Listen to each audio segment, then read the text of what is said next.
Can't be bad. No.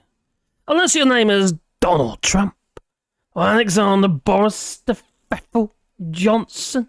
Oh my giddy aunt. And what about Rishi Sunak? Anyway, I hope everybody is having a lovely, had a lovely weekend, because it's pretty much over. And now you got me, for at least 1 hour.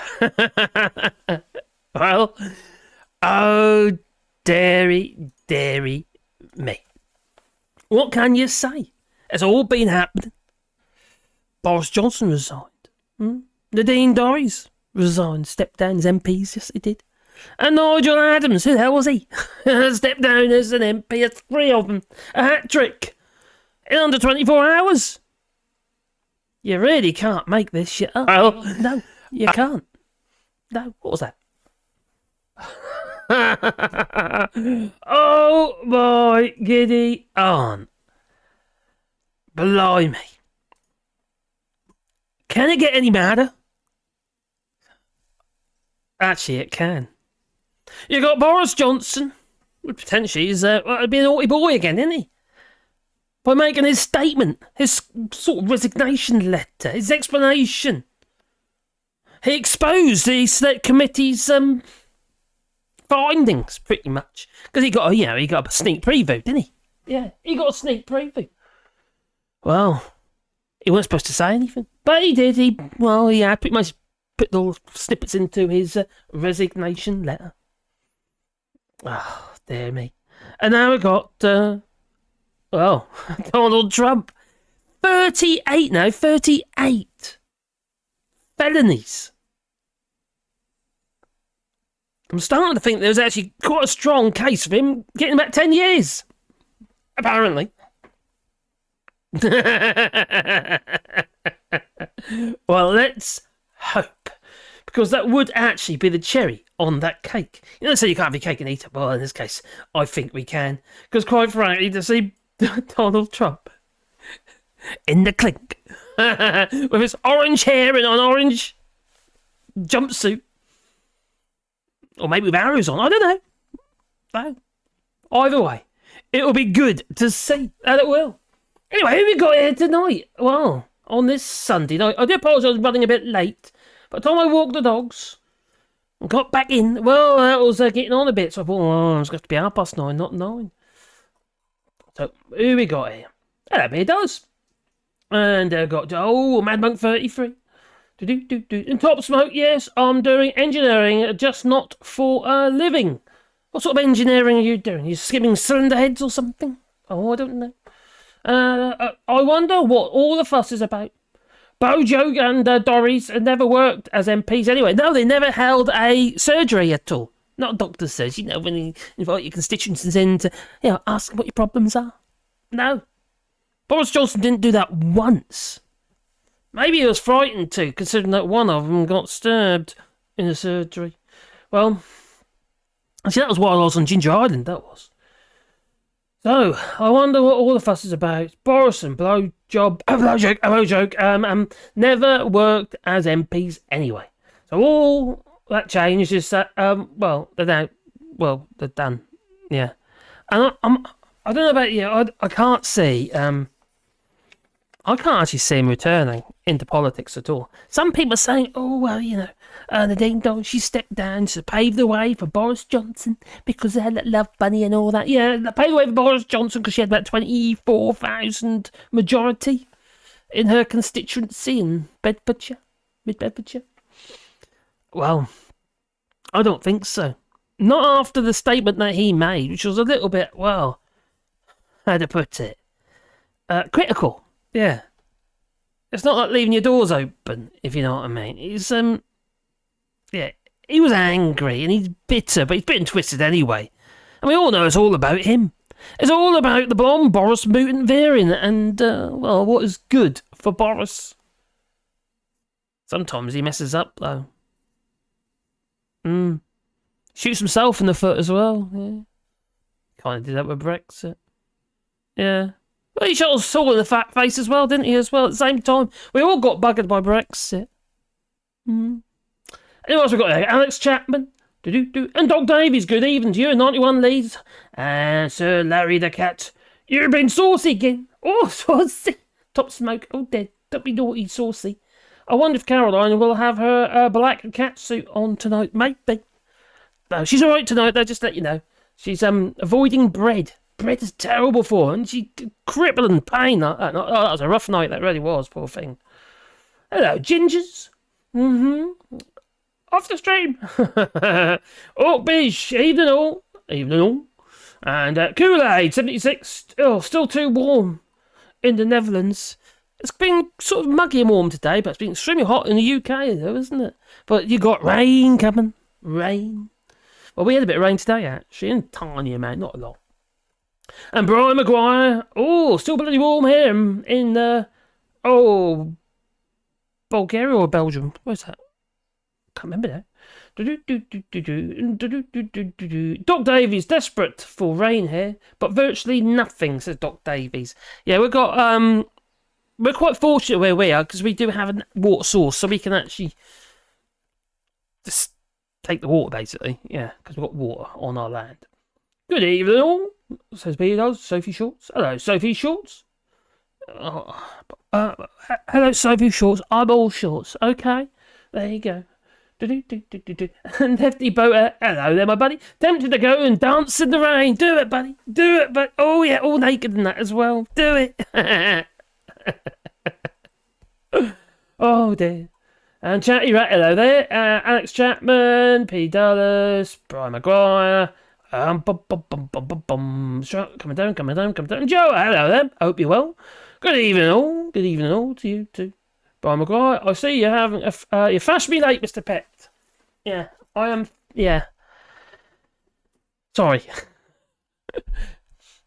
And Kool-Aid. Simon says 55. And hello, Mark AC8. Bojo resigned to avoid further questioning. He didn't want to answer questions, and he also didn't want to, well, be voted out. The thing about Boris Johnson is he's never really lost anything. He's been pushed out recently, and it's quite uncomfortable for me. He never really lost anything, though.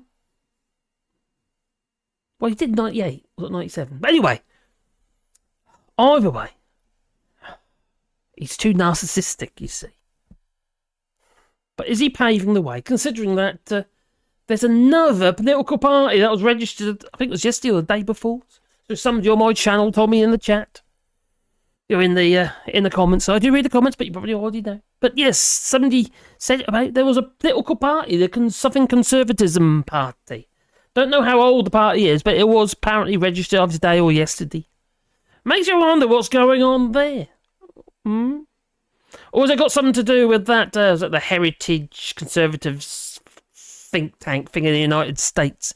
That was funding old Liz Truss and, the Nazi. Nazi. I can't get a tip off my tongue, it is. I tell you, it's too similar. Yeah, their event, that's funding that. Hello. We're coming down. Ben Shaw, hello there. And Mark's the biggest fan. I've got a fan. Oh, shall I get some little flags with my face on? Yeah, instead of the butcher's apron. Little Allshorts flags. No, I don't think anyone would buy them. No, I could gift them. No, that's not me at all. And Ben Shaw. Oh, and Vincent Brennan, hello there. Well, I'll tell you what, it's been a very interesting week, and it's been a week to celebrate. Just to see little old Alexander Boris the Pfeffel Johnson squirm somewhat. Yeah, but where was Rishi Sunak? Well, he was on Twitter. That he was. Something about football and what have you, but no mention at all of the recent resignations. Not one, not all. Oh, very sad to see you go, but never mind. Nothing like that. No. Life goes on, probably. I don't know what's going on there. But he's decided... A Wally flag. It could do that. Hello, Jasper. But yes, it could be. Oh, well. We'll have to give that some thought. Well, for the love of all that is, quite frankly, holy. Talk about dodgy blokes. And two in particular dodgy blokes. There's the one with the scruffy hair and the one with, I don't know what that is. Yeah, well, it's kind of... It was obviously some form of comb over. Well, anyway, Boris Johnson and Donald Trump. And somehow they managed to stumble into, well, positions of power. Boris Johnson and Donald Trump, that is. The dynamic duo, of dodginess. Corrupt they were. And they still are. Seriously, how the hell did they, well, get into that position? I still need to understand that why people vote for these people. People have lost their minds. So did these two cretins, did they take some kind of course on how to be a blight on society? Because they did. They graduated. They must have done. If they did. In flying colours. There's a Boris Johnson, or Boris Alexander Pfeffel Johnson, the blonde Boris mutant variant, with his floppy, unkept hair. Yeah. Which was kept by, obviously by his wafting hand and his hairdresser. Who's now getting honours. Yeah. Okay. Yes. And, oh my God, the attitude of them. He just thinks he can bluster along, doesn't he? His way through anything. You know, and people thought he's funny. I think we need more than a comedian to actually, run the country. There again. Zelensky. He was a comedian, but he's doing a fine job, considering. Now, I mean, come on. Alexander Boris Pfeffel Johnson and Trump, they are so, how to put it, shifty. He could give a dodgy used car salesman a run for his money.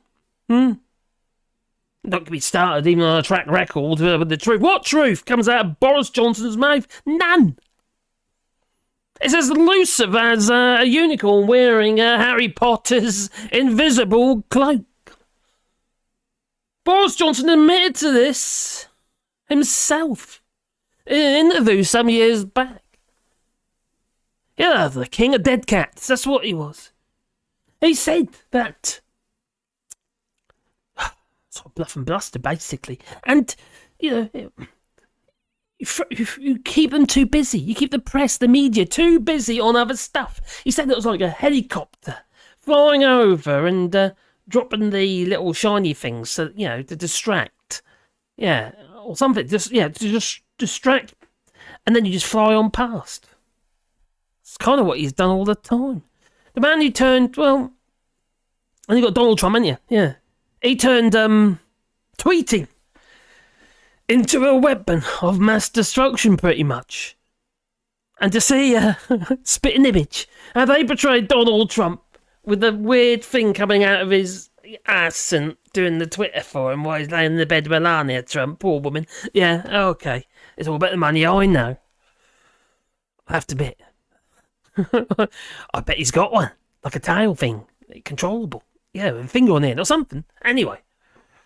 I swear, quite frankly, that moron could start a war with a 280 character rant. Now, his ego is so flippin' big, it needs his own postcode.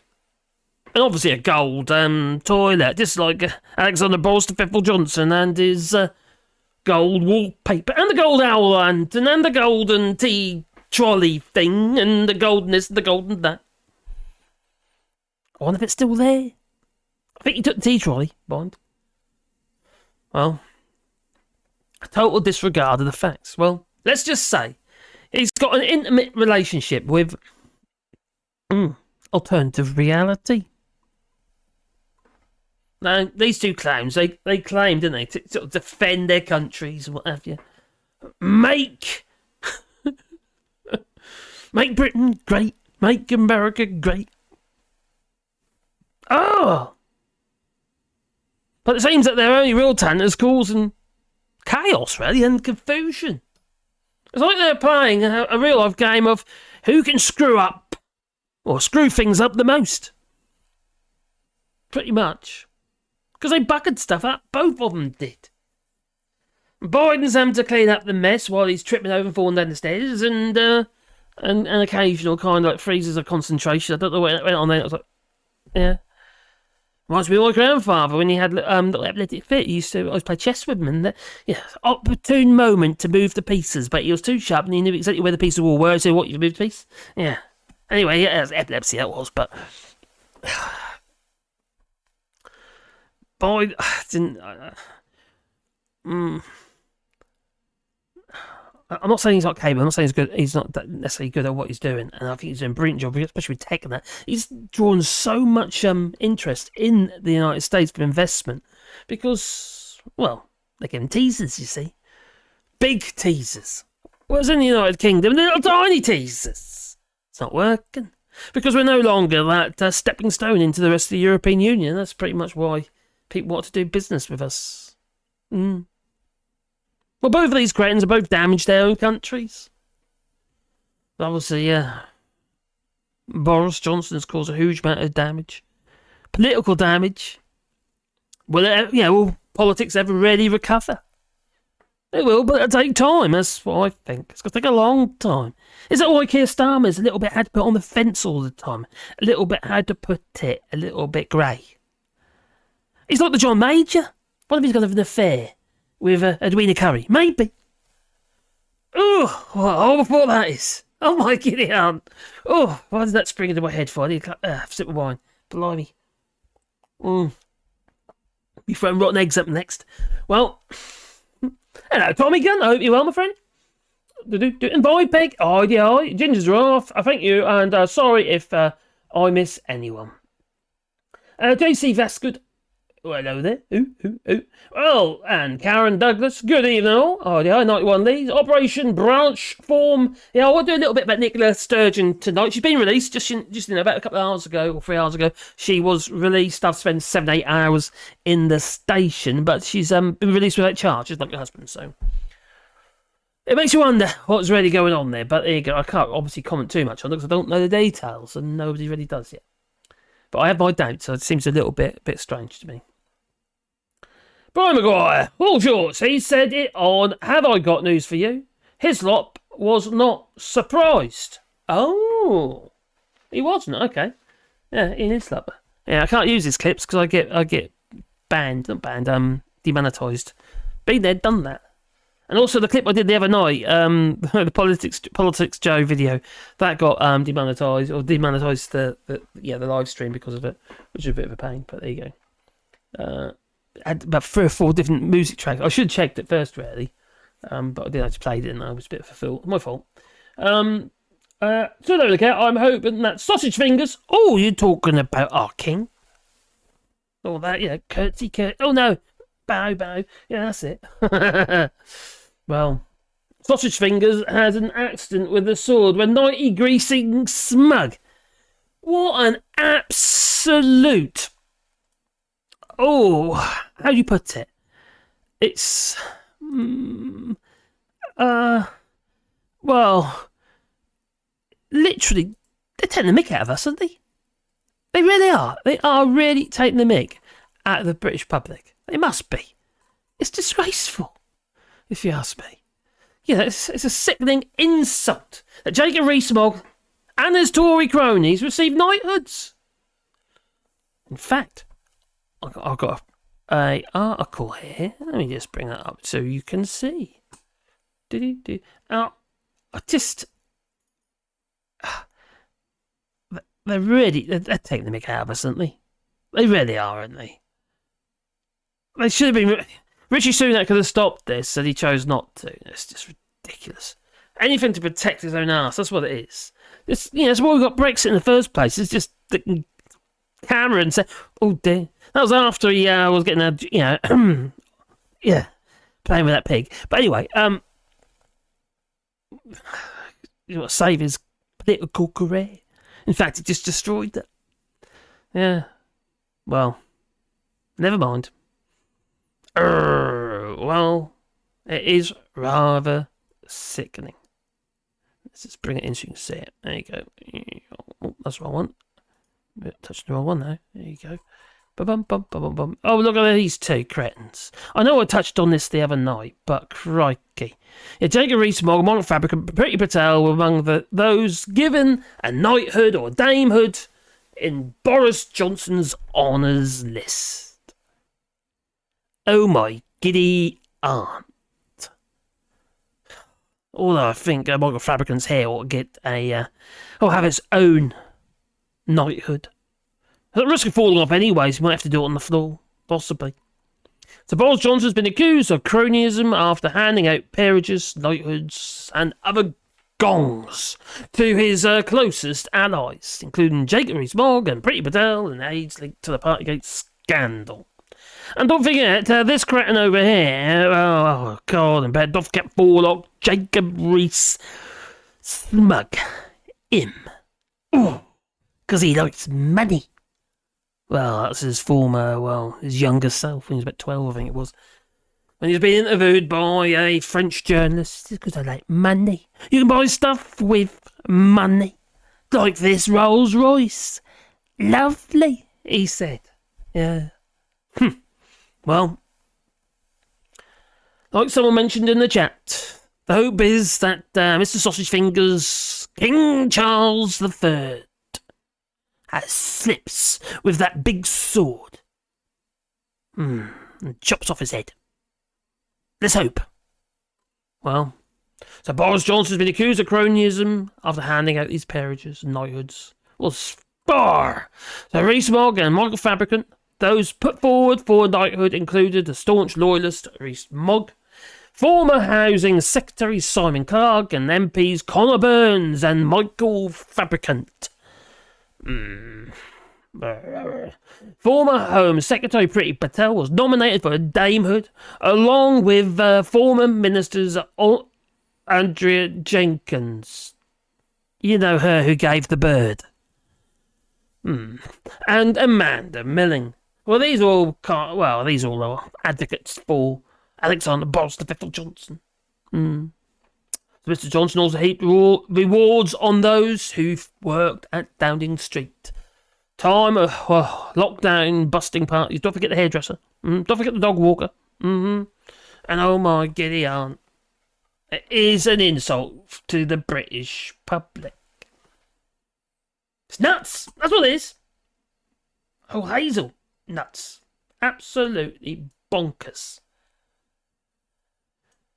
Whatever, hello there, whatever. Well, Vibeck, hang in there. Oh, the Vibeck says, okay. Thanks, guys. I really appreciate the kind words from my... Oh, Vibeck, what's happened? What's happened? Vibeck.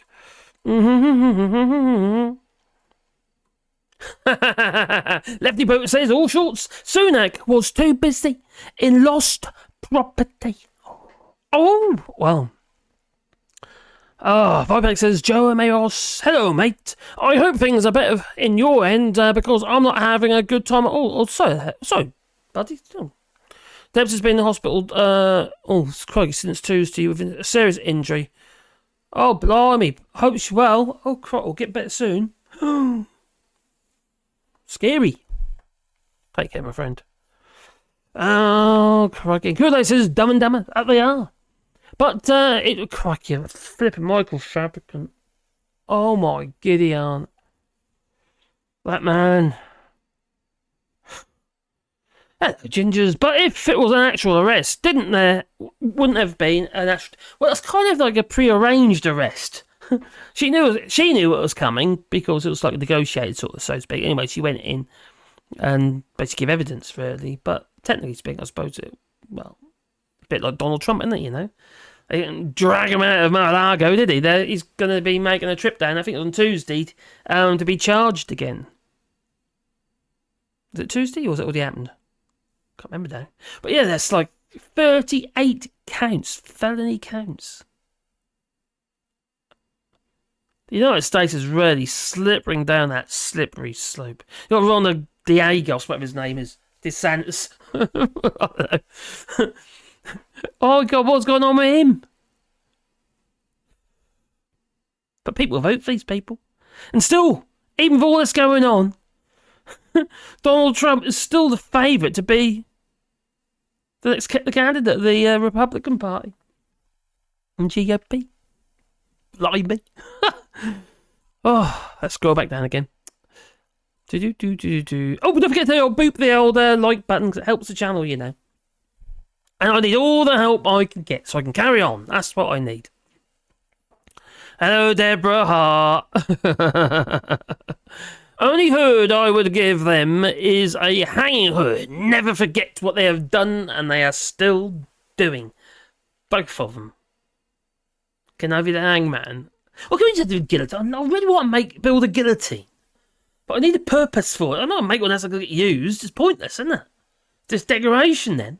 And then it's just a waste of resources when our planet is dying underneath our feet. Well. The US is teetering on the brink. That is, you're not wrong, Gingers. Crikey, what I'm seeing at the moment is unreal. Flipping ban over the anti-abortion laws and what have you, or the removing of that, whatever you call it. I can't remember what it's called now. But anyway, it's taking away rights from women, control of their own bodies. That seems a little bit immoral to me somehow. And also the idea that a woman who ends up being raped is, not allowed to have an abortion. That just seems totally wrong. Totally wrong. Click and like the t-shirt. Woohoo! Says Eric. Daily Bars, hello there. Good evening, all. Hope everyone is well. I hope you're well too, my friend. And see, Cthulhu. I have to show you this because I keep forgetting. I got a note. Got your phonetics there, my friend. The efforts I go to. Cthulhu. I'll get there eventually, but I'm a bit slow, mate. Oh, damn. So the US has at least taken their prior leader through the legal system. And I can just imagine this is going to be long and drawn out. This is not going to happen overnight. No. It's probably not even going to be before the next presidential election. This could go on for years. It really could. Oh, Tommy Gudd says he's loving the colour coordination. It's supposed to be a sunny day, you see, today. It's been, water bill summary. Even though, the sun's gone down. But I've got a glass of wine as well, for change. Yeah.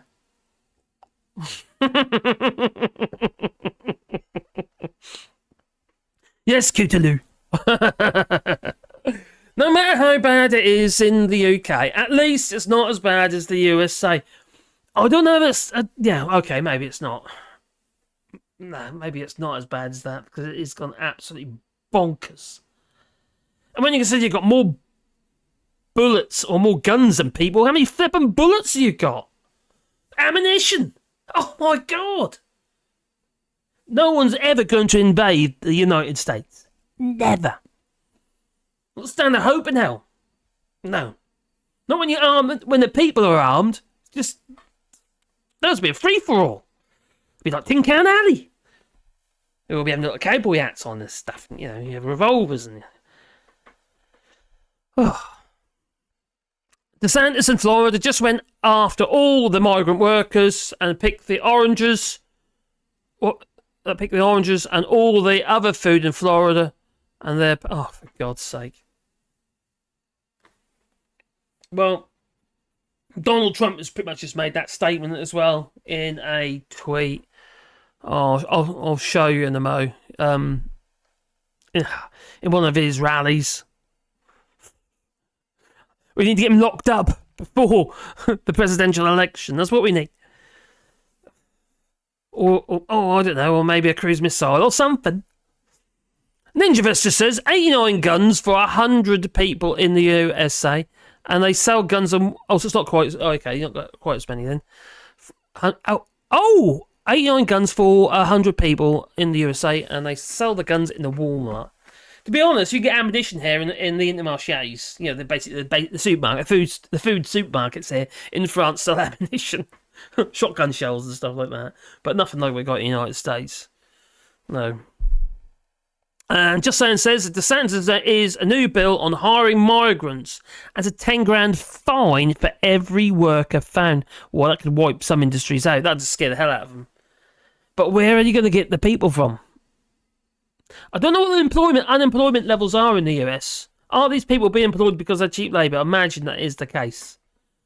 Which then obviously it's not right. But I'll tell you one thing. I'll tell you what. The people who go to the supermarkets and want to buy their oranges and find that they're double the price, they'll soon be moaning. You know? As long as those costs, those savings are actually passed on in the first place. But here you go. And that's legal guns. Oh, that's a valid point. Yes, obviously a lot of guns aren't registered. So that's a frightening thought. That really is. So, Boris Johnson, he resigned. The Dean Dorries has resigned, thankfully. And, Nigel Adams, whoever he was, has resigned as well. We just need to export them then and put them in a crate. Hopefully on a mixed pallet, so it takes twice as long to get it processed. Maybe. But while we're at it, we must have a, just for you, Mad Bunk 33. You spin me right round, baby, right round. No?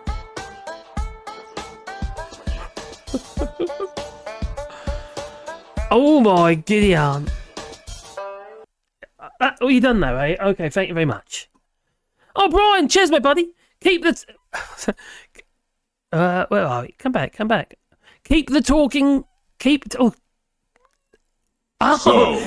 the tablets. Not you, Marcus. The dogs, yeah. Because my dogs have the tablets. God, they cost a fortune as well. These Betmidin things. And cheers, friend. Much appreciated. You got new tablets? I can order them now, Wally. And, Wally has a heart murmur and Sebastian has heart disease, so he has to take these tablets. Otherwise, shortens their life expectancy. Which we don't want to happen. My little Wally had a fit today as well. Yeah, he has an epileptic fit, which is a bit frightening. My giddy aunt, it's not good to see, I'll tell you. He literally goes like a rigor mortis state. So he put legs out like that, tongue hanging out, and goes screams from top of his voice. He's just like cry. It's horrible. I tell you, it's really scary. It really is. So quickly get down on the floor with him and just sort of try and reassure him. It doesn't last very long. Usually about 30 seconds, but it can be longer. But still blooming frightening. Ginger says my dog's medication has increased by 9%. Oh, that's not helpful. I actually buy ours from Barcelona. I was actually getting to Portugal at one point, and I'm getting to Barcelona now. Number 3, Labour is currently supporting the Tory anti-protest laws. That is so disappointing. And also Labour has, although I kind of understand this, because things have changed since announcing this in the first place, where they're saying they're going to be investing $28 billion a year on environment projects and what have you. And obviously helping people insulate their houses and all sorts of stuff. But yeah, about $28 billion a year.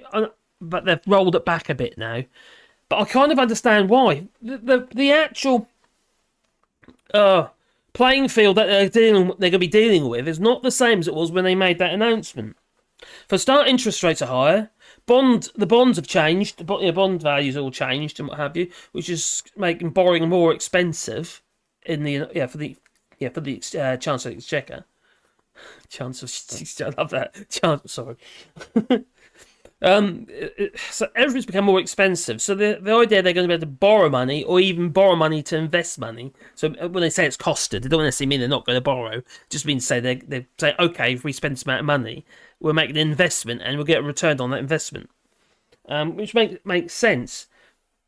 But it looks like it's going to be a slower progress. The Tories are basically bugging everything up. And just like the Tories like to throw in Labour's face left, right and centre whenever they say, we inherited all this much debt. Well, they inherited about $700 billion and now in debt. And now is it, 2.7 trillion? Come on. What? Where are they trying to kid? Really? Oh, anyway. Yes, it was a shit state when the Tories took over, but To be fair, every country was in a pretty shit state. The Big Short and all that. Yeah, poor little old Wally. Oh, poor little Wally. But he's been fine since. It happens about once a month at the moment. We're working out once a week at one point. But this last year it's only once a month. So it's all frightening. You always think it feels like he's taking a little bit of them away. If you know what I mean. It's it's very scary. And my little Wally is a part of me. He really is. So Lola Cat waits for Mad Monk to hit the unsub button. Is it because of the little dancing boy? And he's sweet. Well, Labour have come out of the closet. I suppose they have in some ways. I don't know. I actually think he's being a little bit how to put it? I think he's just sitting on the fence. Or they're sitting on the fence. I just don't think they want to rock the boat in any way, any shape or fashion, really. It's just that, they're so petrified of the red wall. And, not be funny, I think it doesn't matter what they say anyway at the moment. They're going to get in anyway. I don't care what people say. I've had this discussion before with people, and also in the after chats and what have you. I think I mentioned this before, actually.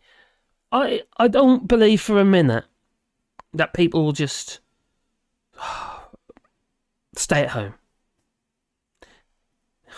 Voting isn't like that. It becomes something that you just do. If it's something you just do, you're going to do it as a vote. It's all like habit. Very few people will not vote because it's, I don't like Labour. A lot of people, more people are going to be voting because they don't like the Tories. It's going to do anything to get them out. And tactical voting is very much promoted now. Carol Vorderman! Yeah, have her for the next Prime Minister. Well, she also has been an advocate for, tactical voting. Vote the Tories out. Vote. And it's I think we need to understand that most of the electorate, I don't mean to be offensive here, but most of the electorate voted for Alexander Boris Johnson's fluffy hair and false promises without doing any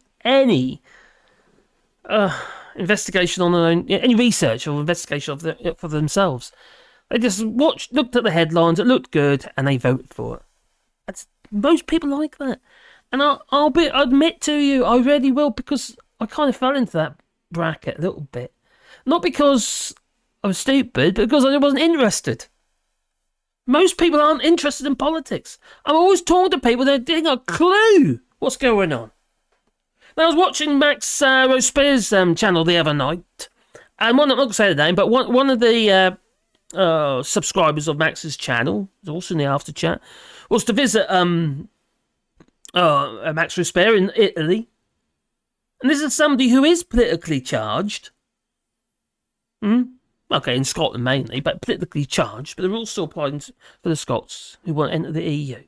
And their passport was, well, it wasn't eligible for entry into the European Union. No, I think I need to make another video on this, because I've made videos about this before. But the 10-year rule. From the issue date, not the expiry date. And then also, you also have 3 months left on your passport. After the date, you want to leave the European Union. But this person, who is politically charged, obviously didn't know that. So those who aren't politically active, those people don't stand a chance. They really don't. And most people, they vote on the headline. They vote on the headline and what these people are saying. And it doesn't have to be true. Boris Johnson proved that. Donald Trump proved that. Make America great. Which is almost like an insult to every single black American, because what you're saying, it wasn't great back then. That was great. So it was great back then when they were all slaves. Is what you're saying? When they were to sit on the back of the bus, even when they had their own toilets, couldn't mix with the coloureds. Apparently, that was great. According to Well, Donald Trump didn't think that one through, did he? Well, but actually he did, because they were exactly the people, the racist headbangers out there who follow these people. I just find it sad, and depressing, to be honest. Now, when I was working on the tools, I had guys working for me, and although they were lovely, some of them were racist. The things that used to come out of their mouths, and it was just casual talk. Whether it was just them trying to be funny, I don't know, but whether or not it was just them spouting what they actually believed. We'd be sitting there, because he's a big old 3.5 ton either Williams trailer or the Indispension trailer, either one of them, whatever one it was, anyway. And we're sitting there, we'll be sitting in the trailer, finding sort full of shit, and just chatting while we're having our cup and what have you, and tea break and lunch breaks and stuff like that. Just chatting together. What were they in front of them? The Sun, the Daily Mail, the Express papers, tabloids, they carry under their arm with their little tool box, packed lunch boxes or plastic packed lunch boxes or whatever they got. In some cases, just a bag. Some cases just wrapped in foil or cling film, and that was it, and just pulling out their paper and, that was it, And it was all shock and horror. The media is responsible for this. Just lies in a headline. How many times have you read the headline? You've talked about read this article now, and you read the article, hang on. It ain't as bad as what they tried to make out it was. And you get that all the time with these flipping papers, and the people who I was working with, they did not understand the detail. Because part of it is because they weren't interested. So either they weren't interested or they didn't understand it. And because of that, they'd vote for whatever political party that they felt, or political or leader or whatever, that they felt was saying things that they kind of warmed their ears. Yeah, warmed their ears? I don't know, warmed the cockles? I don't know. But anyway, things they like to hear. Yeah, phrases like, I don't know, you can't get a pint in a half-pint pot. All these immigrants coming over here. Yeah, all that sort of stuff. You know it is. And it's although it's not logical, on the face of it, it appears to be logical. It appears, that's a good point, yeah, I understand that. We're only a small country, Well, was that 5% we're built on, but anyway. We're only a small country. It's just, it's easy to sway people who don't really look at the detail. It really is. And they're the people who are the majority of the voting public. And as such, the idea that the Tories going to get anywhere, I think it's for the birds. And besides, they've said actually was at 144 majority in the polls for Labour, which is unreal, if that is ever the case. I do feel that Rishi Sunak could pull it back a bit. There again, it really depends if any more key figures end up trying to throw Rishi Sunak in the muck again. We don't know yet, do we? We really don't know when the... is Ivor Williams still in the business? I don't know, actually. Some years ago this would have been between about 2006, 2007. So yeah. A little while ago. And they were then. I don't know about now. They probably are. And what's it there? I've Williams Indispension are terrible trailers. I had several of them and they were awful, so we stopped buying them. The sides used to rattle out of the sides of the trailers. They weren't great. These are weird. I'm now 50 now, and I was growing up in the south of England. Nearly everyone was racist. So we need probably another 20 to 30 years before a lot of the people older than me are gone. Sounds like Brexit. But oh my god, Allshorts, remember Alf Garner? Oh my god, yeah. What a grumpy old bugger. Not you, Sambo. I know, god, that's terrible, really, isn't it? But you think about it, all this stuff was on TV, it was mainstream. You got the Black White Minstrel Show, for instance. You got the Gollywogs and stuff like that. You got Robinson's Jam. All those stuff, all that racist stuff. And it was considered as normal. It was mainstream. It was the BBC. It was Black White Minstrel Show. And it was deemed to be okay. We accepted it. And as a kid growing up with all this stuff around me, I didn't understand. I really didn't. Most people didn't. No. Most of the adults didn't either, to be honest. It's making those connections. Once you get those connections, you understand the connections, you think, oh my God, this is a bit off. Yeah. Oh my God, I was associated with this. I thought that was okay. Oh my God, you know. Makes you wake up. Makes you woke. Oh, dear. Yeah, Afghana. Oh my God. Well, you look at this is one of the things that worries me, though. Afghana was pretty awful, to be fair, but we talked about this in the previous stream a couple of weeks ago, or a week ago, whatever it was, after I got out of my ban. And political correctness, I think, with comedy and what have you, I think we have gone a little bit far. You know, I think we have to draw a line somewhere, you know, or somewhere we know it's comedy. Yeah, and I think we can. Yeah, I think we can go a little bit far with it, to be honest. But it's all about malice, isn't it? It depends on how it's projected. Depends on the intention. And also with comedy, I think we need that door to swing both ways. You know, you got like, was it Father Ted with when it's been racist towards our Japanese or Chinese family moved in, what have you, and sort of looking in and what have you, and he's saying all this racist stuff. Father Ted's saying all this racist stuff, but when it comes down to it, it's this, yeah, it's coming over here, taking our jobs and our women. Yeah, you remember. So this comedy is about context, but the racist became, got the wrath, got the consequences. It becomes a comedy. It's a two-way street. And that I don't see a problem with that personally, as long as there's balance in it. But if it's just vindictive and nasty, well then obviously there's a problem there, and you can't do that. No. If you watch, oh crikey, Chris Tucker who got punched by, yeah. Oh there. Well, not be funny. That guy he's a nasty piece of work, and also a lot of his stand-up comedy, cheese and crackers and what have you, is racist. But generally speaking, is racist against other black people, so he gets away with it. You know. I really don't know how we deal with this, because it's like, I think it's a really tricky question. Tricky question or tricky situation? Anyway, there we go. Voting. When I lived in Ireland, I voted if I was at home. I was a seaman. Ooh. Were you really? No? Okay. I was a seaman, not allowed a postal vote. Here in Belgium, you're required to turn up at the polling station on the day at least. I think everyone should have to vote. But also, I think everyone should be taught some politics in schools. Nothing is taught in schools.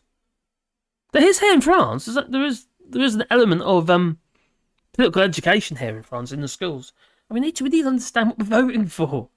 Understand the political structures, how it works, at the very least. Not necessarily the politics itself, unless you've got some sort of balance.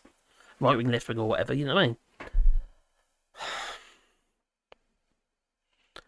Oh, and if you don't, a returning officer may fine you. Ooh. Naked attraction is to be cancelled. Really? Oh my God, that's... Oh, is that the one where they all stand there naked, they've got to show the bits and stuff, and you got to kind of... Oh God, I hate that. It's so weird. Oh, what was her name? McCall? Something McCall who does that? The woman from the Embarrassing Bodies programme. I think that's her, isn't it? That's a straight... If anyone's seen this thing, oh my Gideon, it's bizarre. It really is bizarre. Is it like a dating thing? You're kind of like choosing someone by the size of their knackers or something. Is that what it is? Or the shape of the boobs? I don't know. Not the person. I don't know. That's weird anyway, whatever it is. I feel very uncomfortable watching that. And I'm somebody who's quite comfortable with my fat body, to be honest. But that is just weird. It depends on TV. Yeah, so it's been cancelled. Is it? Oh my God, okay, Top Smoke. Was it your favourite programme? Oh dear. So Top Smoke, did you know that Trump is related to the SNP leader, Blackford? Well, yeah, because... I didn't know about it specifically, but obviously to say Trump is... mother was Scottish or something? Something like that. Oh, dear me. Sip of wine. 91 Lead says, I'm near 50 now, and when I was growing up, when I was a boy, growing up in the south of England, nearly everyone was racist, so we need probably another 20, 30 years. Oh, I've done it already, haven't I? Brian McGuire, Allshorts, remember Alfgar? Oh, quick, I'm too far up. Hello, Vase of Flowers, I hope you're well. Censoring artists is undeniable on the increase. Yes, it is. Unless you're myopic and deaf. Yeah, I think it's the problem. I really do, and I think we on the left push all this political correctness too far, and there's been all. I mean, I know I've talked about this before, and it's kind of been brought into the whole wokeism argument, and it's like woke has become the umbrella for everything now, and it's it's been a bit of a blanket term when it's not. It's just political correctness. It's a different thing, really. Hello, Alistair. Hope you're well. Hi, Marcus. And hi, all in the chat. Hey, hi. I've got 68 people here. And deport Boris Johnson. That's what we need to do. Deport Alexander Boris V Johnson so he can go in the same cell as Donald Trump, who could quite likely end up in prison. I'll tell you what, it gives you more fuzzy feeling inside, that does. Oh, well. Oh, there we go. Like one Lee says, more dubious facts about, what? More dubious facts out there. Breastfed babies are more brainy, and I did it, and I'm stupid. The baby's got to be breastfed. Not you've got to breastfeed. Or have you been breastfed yourself recently? Oh my giddy. Oh dear. Everybody has value. Everybody can give something to society. We all have our traits. There's some things we're good at and some things we're bad at.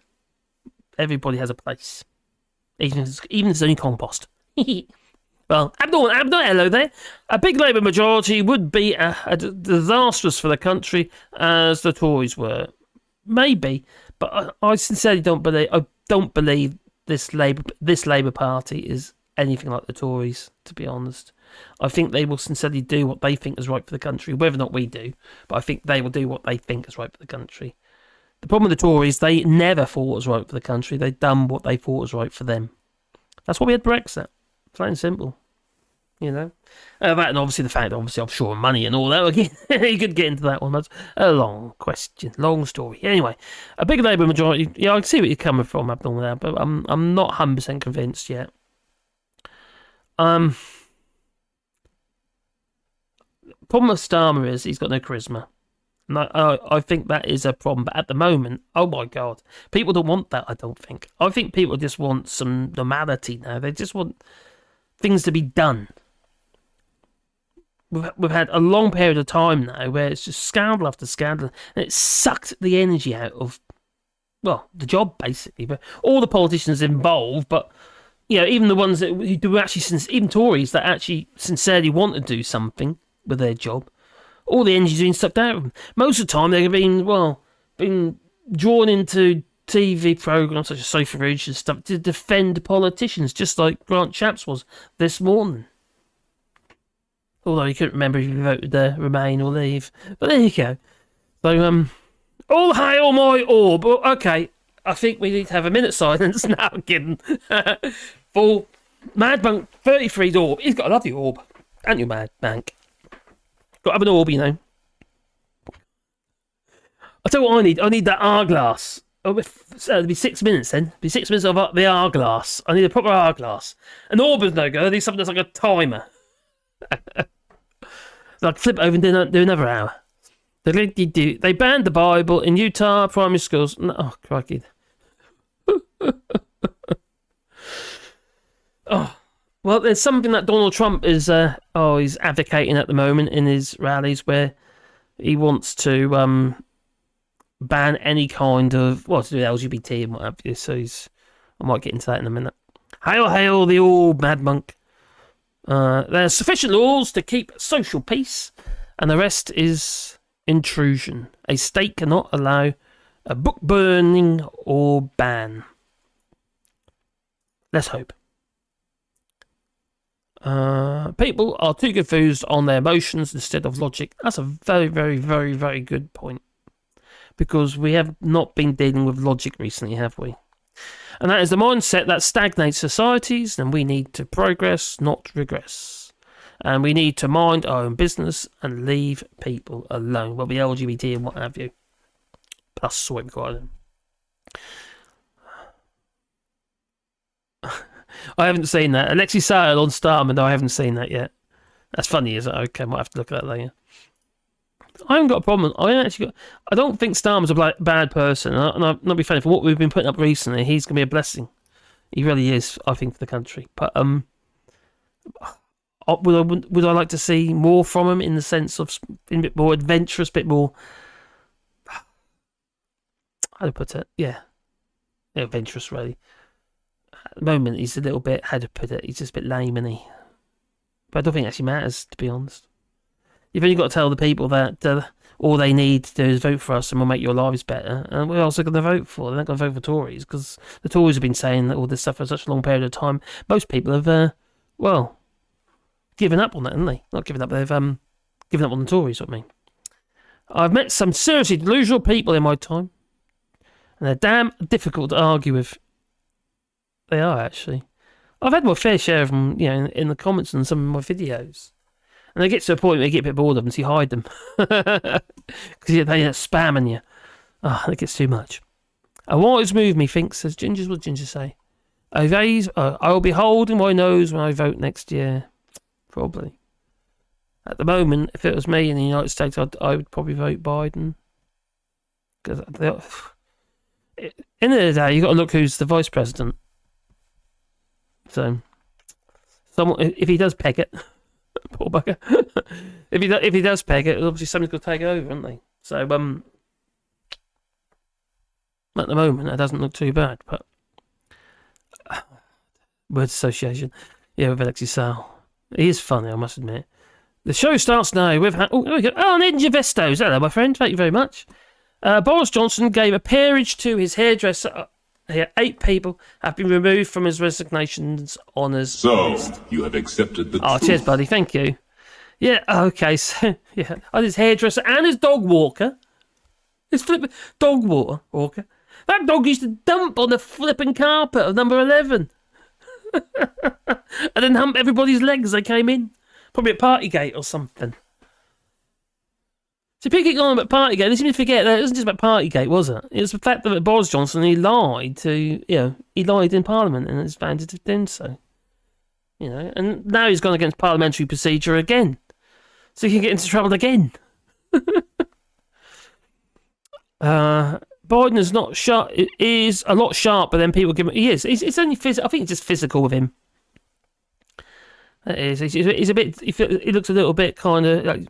He's old, isn't he, poor bugger, Okay, he falls over. I've fallen over before. People fall over. If you're 80-odd, you're going to fall over occasionally. But he certainly is making some pretty good decisions at the moment, and especially on tech. That is going to be a lifesaver for most of these countries' economy if they can get hold of, get a grasp of tech. Fortunately for the United Kingdom, it can't. You've got other countries like Namibia and places like that. They've just banned exports of mineral deposits and what have you. Critical minerals. So that ain't going to be very helpful to the United Kingdom. I know there's other mineral deposits as well, but a lot of them are controlled by China.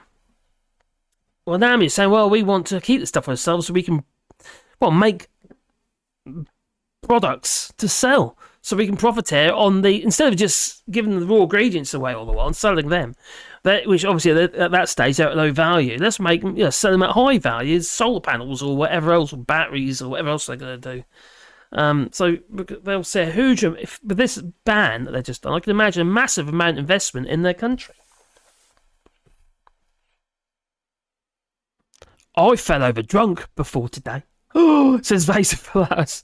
I have done that before. Actually, years ago, when I was a wee nipper, I went out to a party, I went to a party, yeah.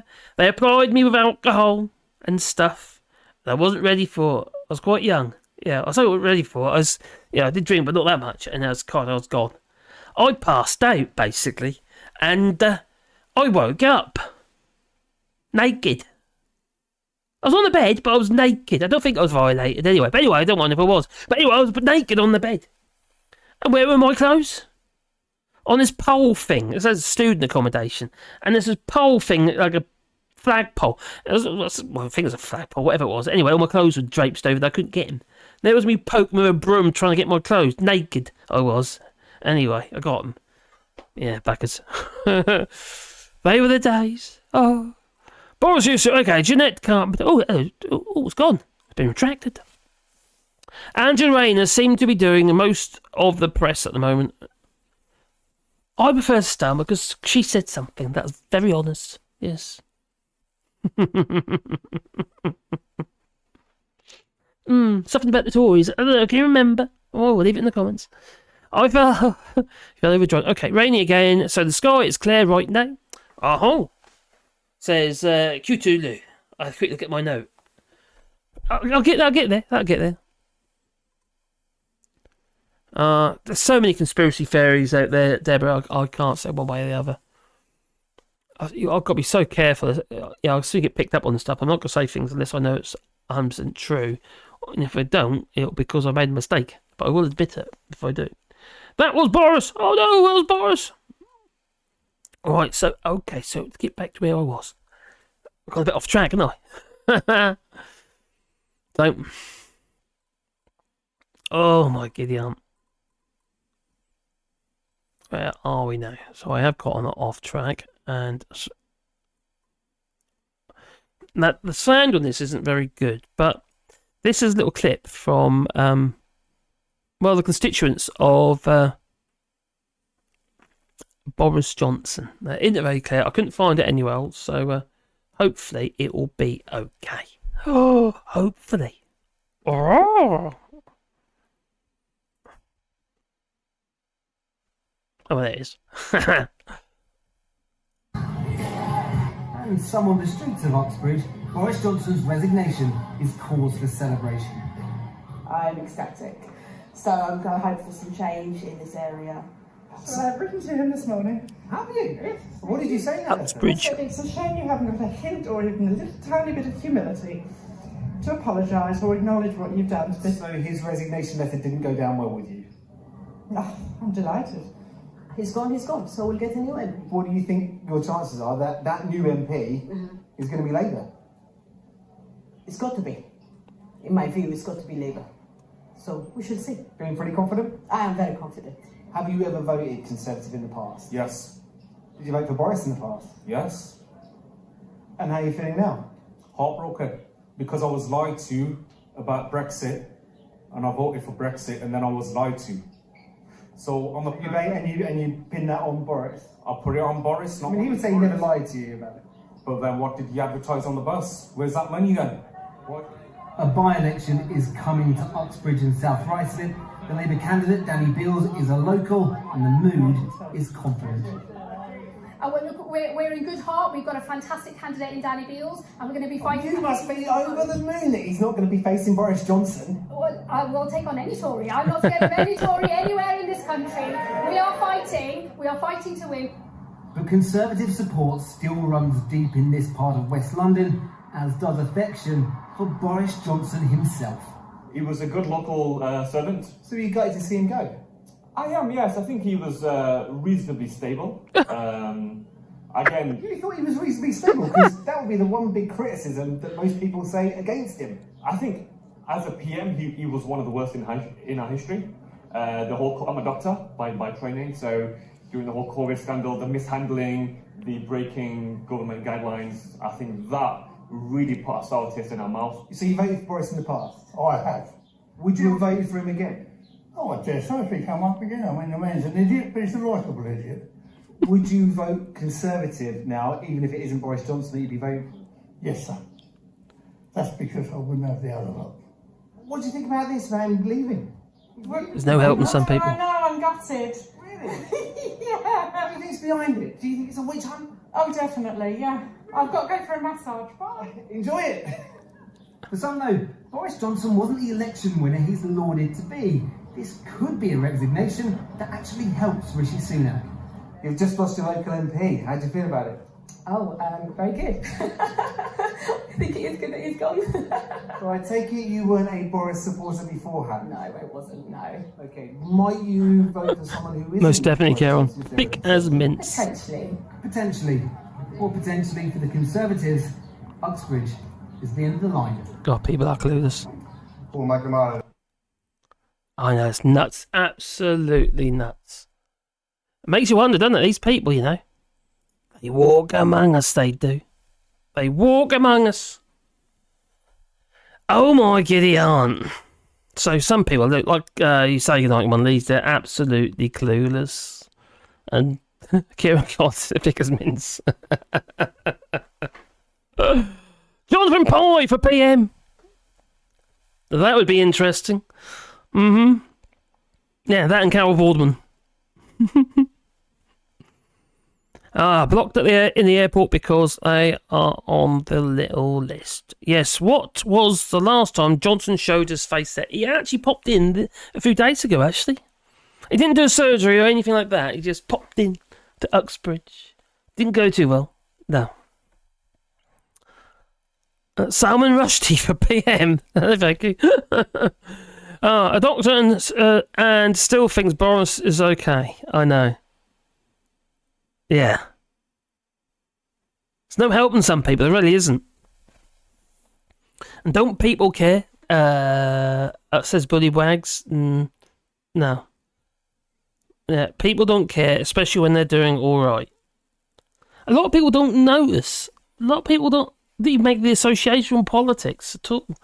Most people, like I said earlier, all they're interested in is, obviously the local rag, or, you know, the maybe the Sun, the Daily Mail, the Express, Tory Graph, and all those sort of papers, all, you know, keeping a roof over their heads and feeding their kids and stuff like that. But as soon as you start taking food at their kids' mouths, if they can't manage or keep the house warm, what have you, people are going to be looking for something else, and that's kind of what they're doing there.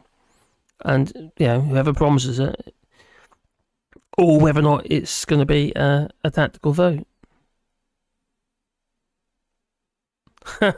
Tommy Gunn says, if Johnson popped in here, I would do surgery. And Nadine Doris is on the gin and tonic trip. Oh, where'd you get them from? Oh, I could do with them. Oh, cheers, Ninja Vestus. Larry the Cat for PM. You have accepted the truth. Well, there's Larry the Cat here, isn't it? Larry the Cat for PM. And the only one who does his job. Yep, he pees up everything. Well, not everything. There's a cat. Cats don't calculate, do they? No, mine doesn't anyway. You can see it. Oh, half a dent, not 40. Yeah. Gammon's got a gam. They have. James O'Brien for Prime Minister. You reckon he could do that job? Oh, just said, let's go shut my door. Got bugs coming in.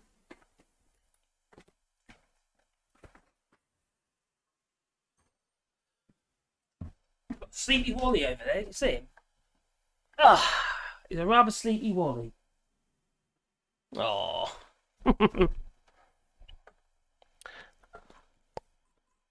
There we go. Who's Ebediah Thomas? It wasn't even going to be on BBC iPlayer. What wasn't? Madbank 33, Madbank 33. What did you say, my friend? Jonathan Pye has a podcast on BBC. Sounds... Hang, hasn't Jonathan Pye been taken off YouTube? I think so. Well, he hasn't uploaded for a long while, so you probably can't get away with F this and F that constantly.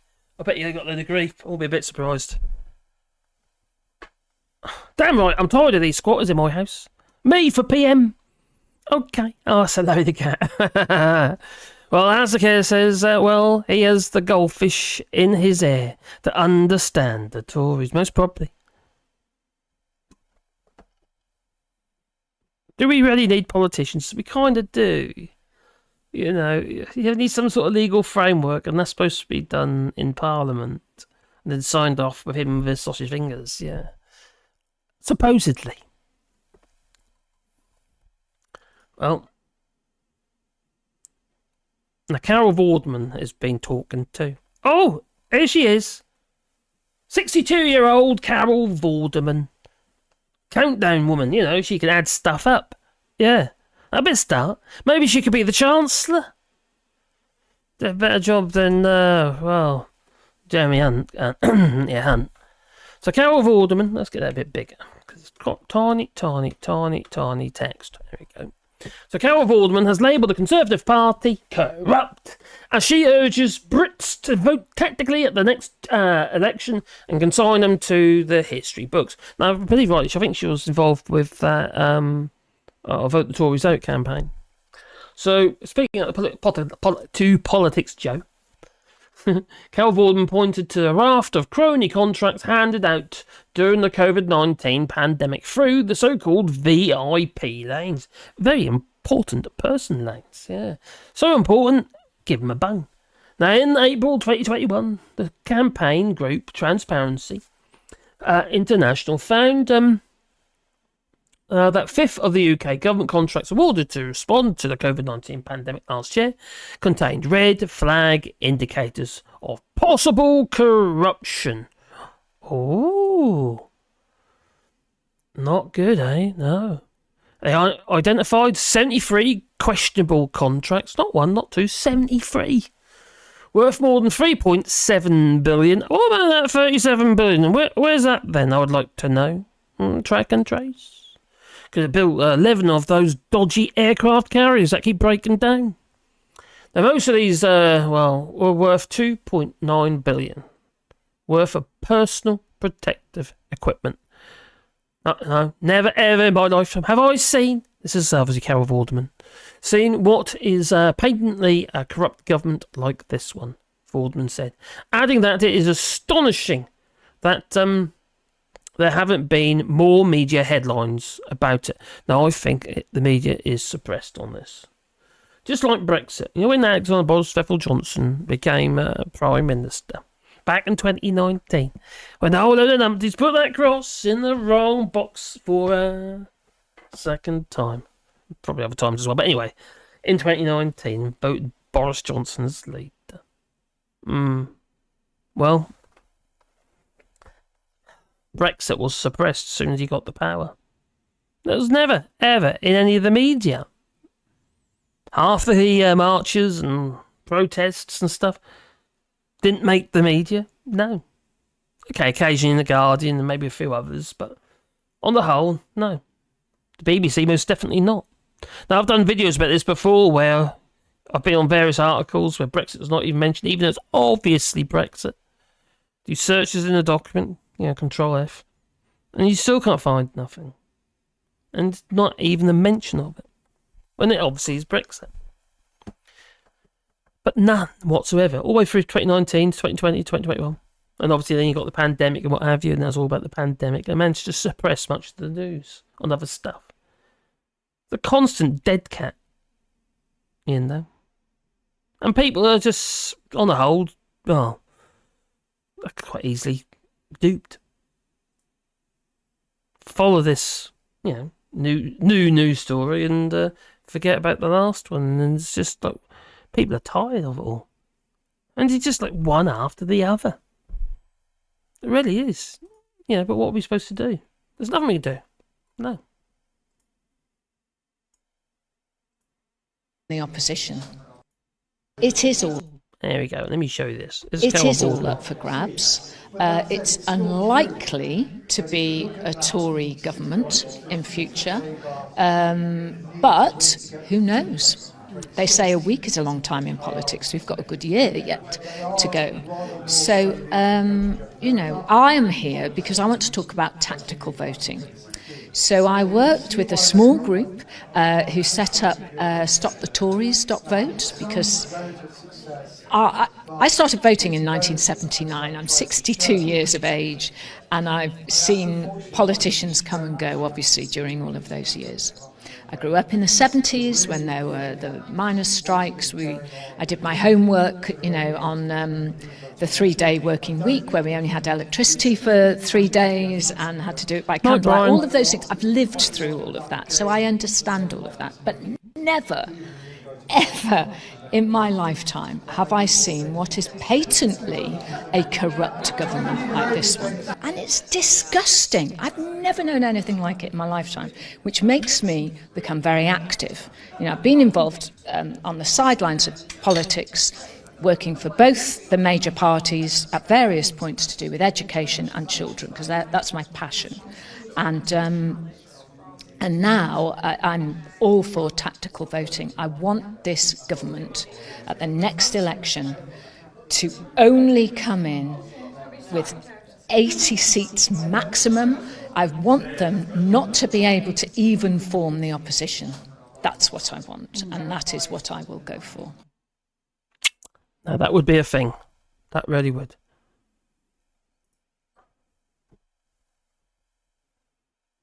It would be good to see them gone. Oh, what am I doing? Pressing all the wrong buttons, I am. Electorate library. I hope your sore throat is doing better. Don't worry.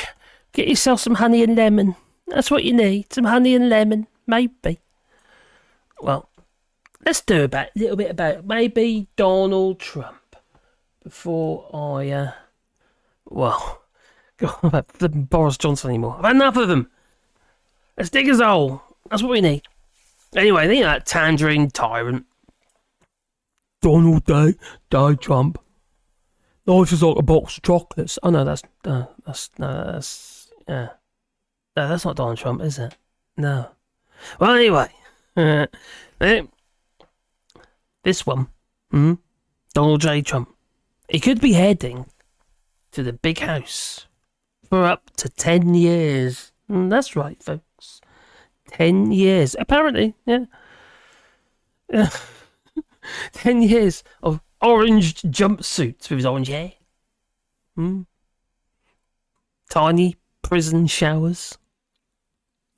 And soap. And being called Donny the delinquent.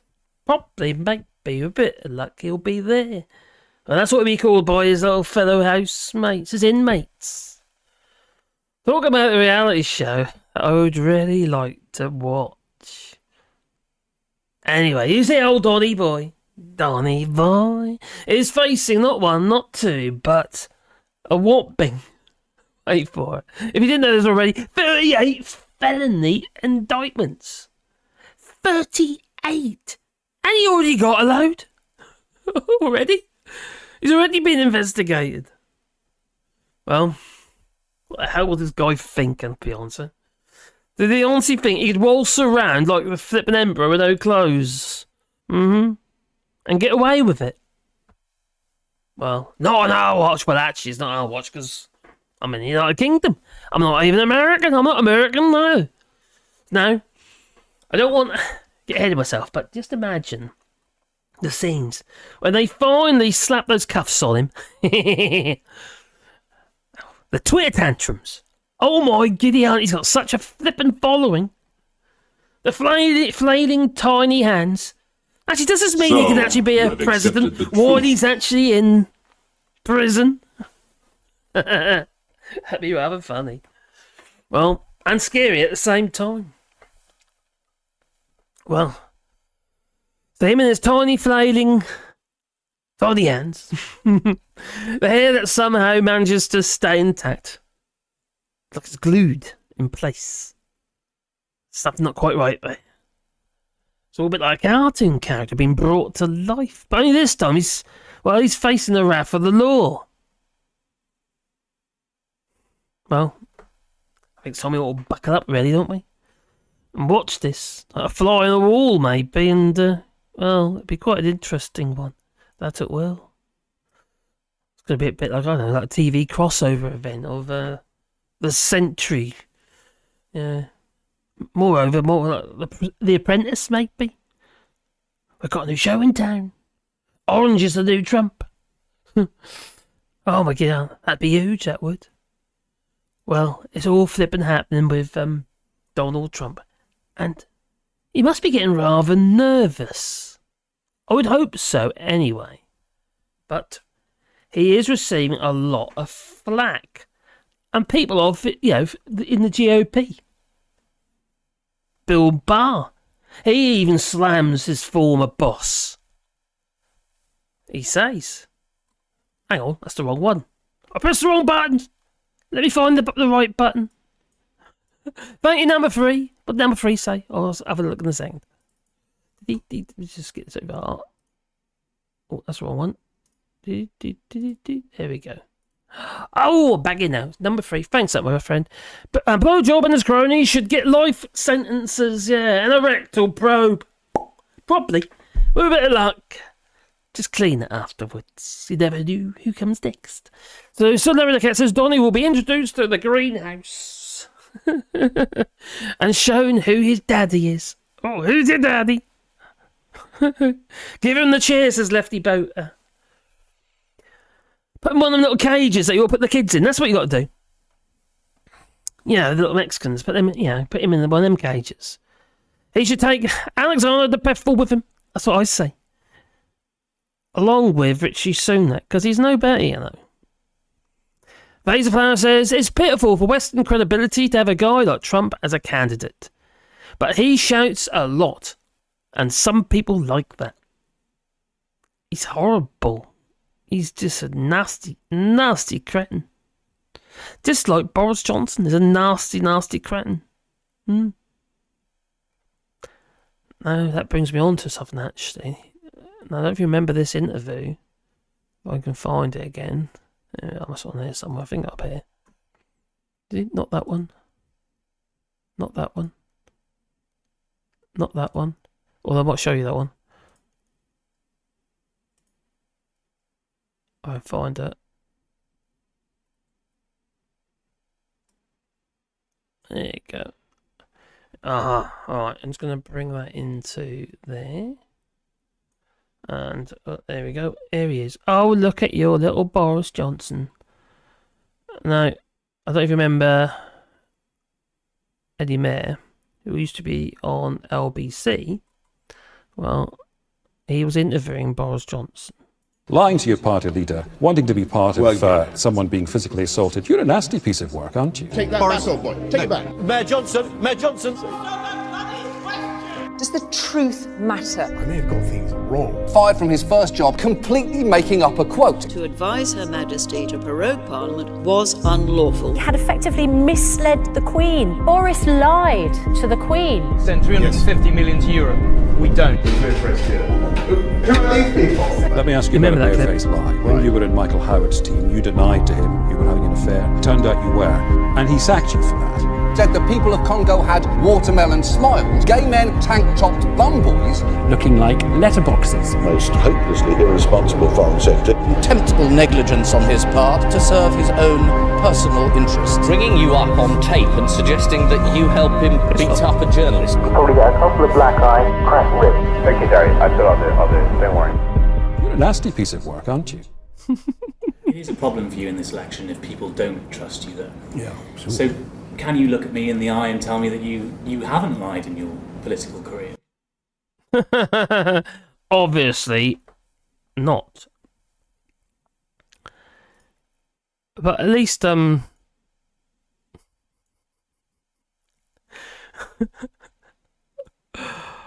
I'll tell you something. This one must find it really difficult to defend her brother. He was about 4 years old. He told a family friend he wanted, whether he was asked, what would you like to be when you grew up? And he said, world king. Incredibly proud that he's achieved his lifetime ambition. Has divided the family, but mainly into members who think that Brexit is a shit idea and those who think it's a really shit idea. So have you ever had the great discussion with your brother? The big argument about... Of course I have, yeah. So, you know, I spent a whole day trying to persuade him not to go cheers, to the vote leave side before the referendum, and I failed. We went to the European school in Brussels, and we were in the English section, the English national section there, and we fought and played with the Danes and the Germans and the Swedes in their different sections. We were educated in the European system. I really sometimes feel if there was another referendum, okay, instead of saying the Brexit lot will say tell them again, I would say my pitch would be make it stop. Okay, if you could be the party which would tell the entire country, if you voted for us, it would stop. And actually, that would be to stay in the EU, because then nothing would have to change. We won't have to talk about trade for the next 20 years. Yeah. And the rest. How many years has it been out? 46 years? Is it? No, something like that. If you go by Jake Rees-Mogg's... oh, dear me. But at least it's very... I think it's rather uplifting. Probably. Maybe. I don't know. So at least there's apparently, according to Galaxy Fair, and I'll check it out in a minute, but it sounds quite interesting. Apparently there's another 2 indictments coming for Donald Trump. So he'll be 40. 40? How can he not go to jail? These are felony cases.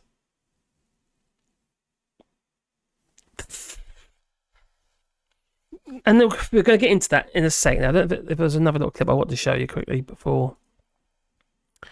I'm going to have to show you this one. Not that one. Bring it over to this one. Now, I've used this as an outro in some of my videos before. Just here in Uxbridge today, Boris Johnson's constituency. Don't you ever mention that name in front of me, that filthy piece of toe rag. But that video went viral, that did. Today, Boris Johnson's constituency. Don't you ever mention that name in front of me, that filthy piece of toe rag. There's not much love for him, is there? No. But yeah, it actually makes me tickle. It really does. And it's well, he's an awful piece of work. Now, I don't know if you remember, Michael Heseltine a while back, he said it's just like like a corporal or whatever, sort of leading his troops into war, then him running the opposite direction. Yeah. And Dominic Grieve, he was a bit damning, but also Alistair Campbell. He was extremely damning. He said, the quicker we flush this turd down the toilet, the better. So it's, yeah.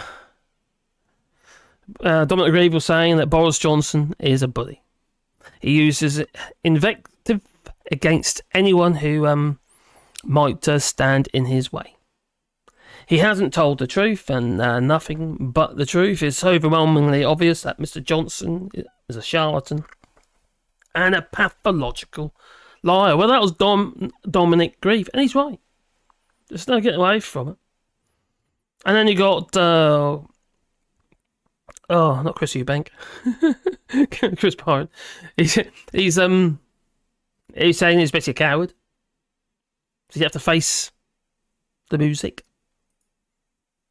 But the way he wrote that letter, it's like, he's gone. I can't see him coming back. I know some people think he might do, maybe another seat somewhere, but I can't see it. I think things have to change a lot before that ever happens again. And I just don't think people are ready for it again. I really don't. Well, dear me. So Bill Bars, we've got Donald Trump now. Let's do a bit of Donald Trump, shall we? The orange one. Like you'll go person, woman, man, camera, TV. Oh my giddy aunt. So Bill Bars, well, slams his former boss. He says he's not a victim here. He was totally wrong. That he had the right to those documents, and documents are among the most sensitive secrets of the country. They weren't just secrets of the United States. They were secrets of other countries, including, most likely, the United Kingdom as well. So what does he have to say? And this idea of presenting Trump as a victim here, or a victim of a witch hunt, is ridiculous. Yes, he's been a victim in the past. Yes, his adversaries have obsessively pursued him with phony claims, and I've been at his side defending against them when he is a victim. But this is much different. He's not a victim here.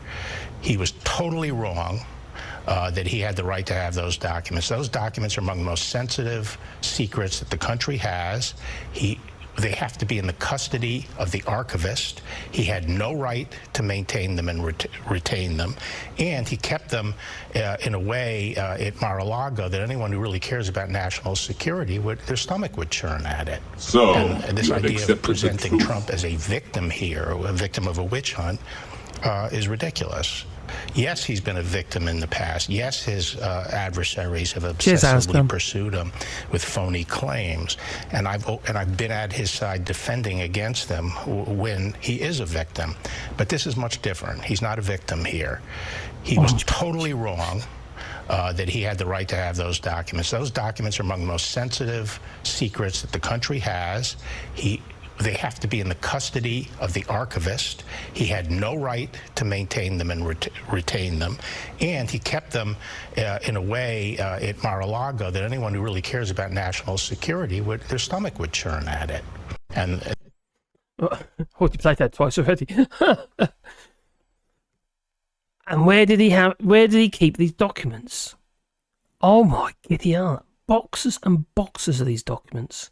But not only that, these documents be stored in the storerooms, whatever. There's a flipping industrial photocopier next to them,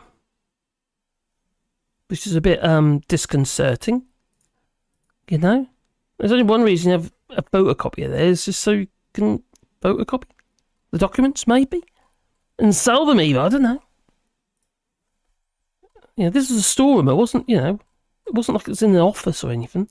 Actually, I can show you. There you go. Okay. See that? This guy has pointed out John Cooper. That is a photocopier just there. This is just a storeroom in Mar-a-Lago. So, look, how many boxes? 1, 2, 3, 4, 5, 6. 1, 2, 3, 4, 5, 6, 7, 8. Oh my giddy aunt.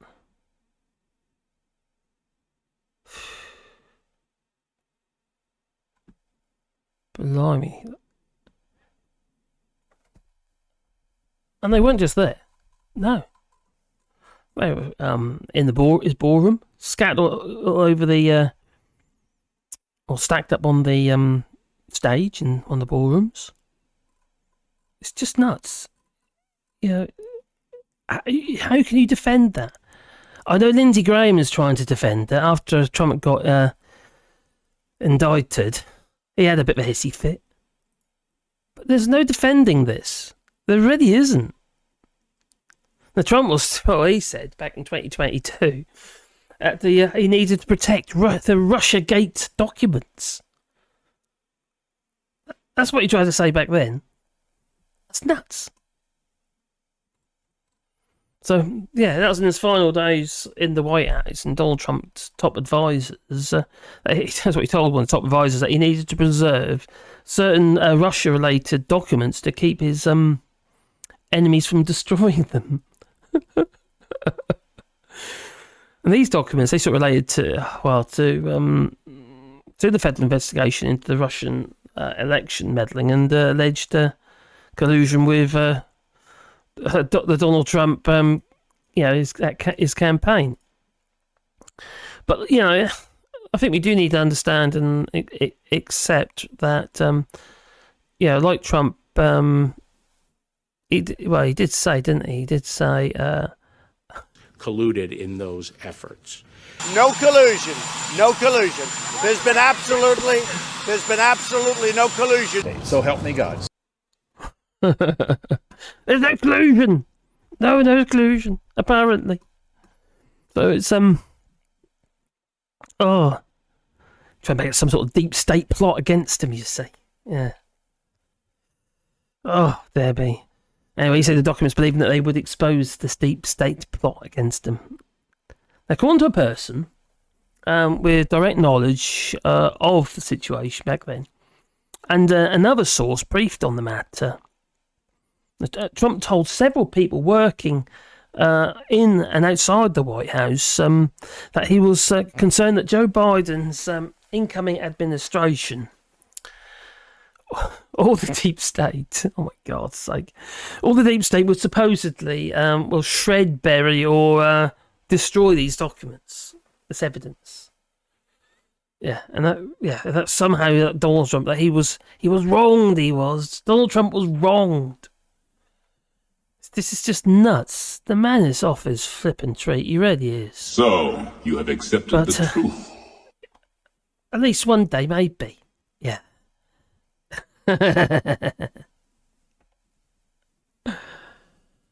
Oh my God, these people in power. No. And then there's Marjorie Taylor Greene. And, oh my God. Anyway, she was watching seeing off Donald Trump coming off the plane. Almost, it's like she was expecting him to come over to it, like, delusions of grandeur and all that. It's like she thinks she's special, doesn't she? But when it comes down to it, he walked straight past her and ignored her. Unless she was actually on the plane already, I don't know. She might have been. Oh, there she is. There you go. Look. There you are.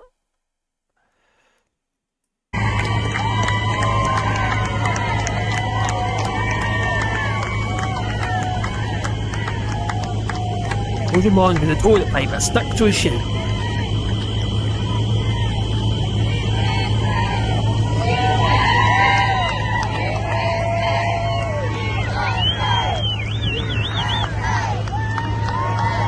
It's only a tiny gathering, isn't it, really?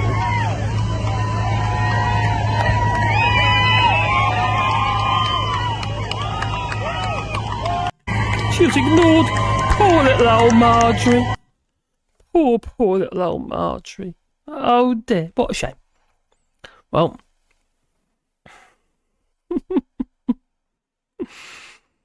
Oh, dear me. It's just crazy. That's the wrong stone. Up there. Where are we? Back up, here we go. I have to admit, I do like some of these images that people have been putting online. I have to admit. There you go. That's something for you to go to bed with. Oh my God.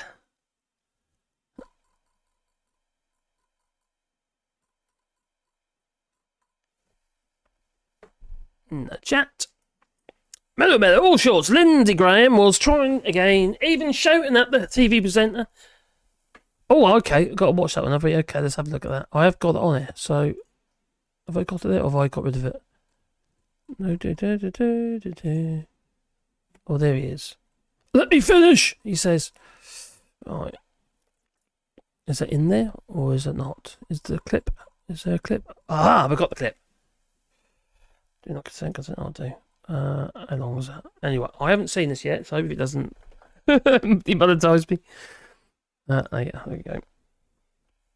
Oh, there he is. Lindsey Graham. He is having a bit of a hissy fit, he was. Yeah. I saw some of it. I haven't seen all this bit, though. I don't even know how long it is, doesn't say.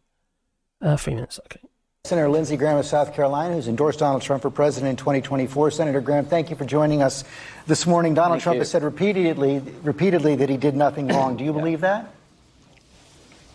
Well, here's what I believe. We live in an America where if you're the Democratic candidate for president, Hillary Clinton, Secretary of State, you can set up a private server in your basement to conduct government business. And when an investigation is had about your activity, no, let me finish. But you didn't answer the question. That was ridiculous. Well, yeah, I'm trying to answer the question from a Republican point of view.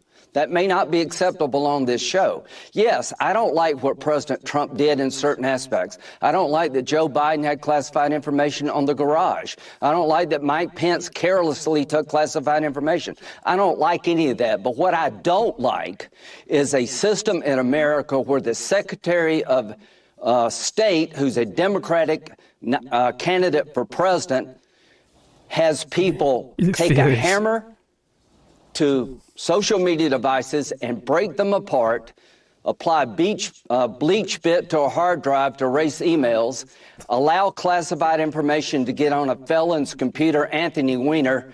You haven't even... A bleach bit? Hang on, what's a bleach bit? Is it chlorinated hard drives or something? Along with the chlorinated chicken? Is it... Or was it the same bleach you used to, deal with COVID, along with the bright light? mentioned that. Most Republicans believe we live in a country where Hillary Clinton did very similar things and nothing happened to her. President Trump will have his day in court, but espionage charges are absolutely ridiculous.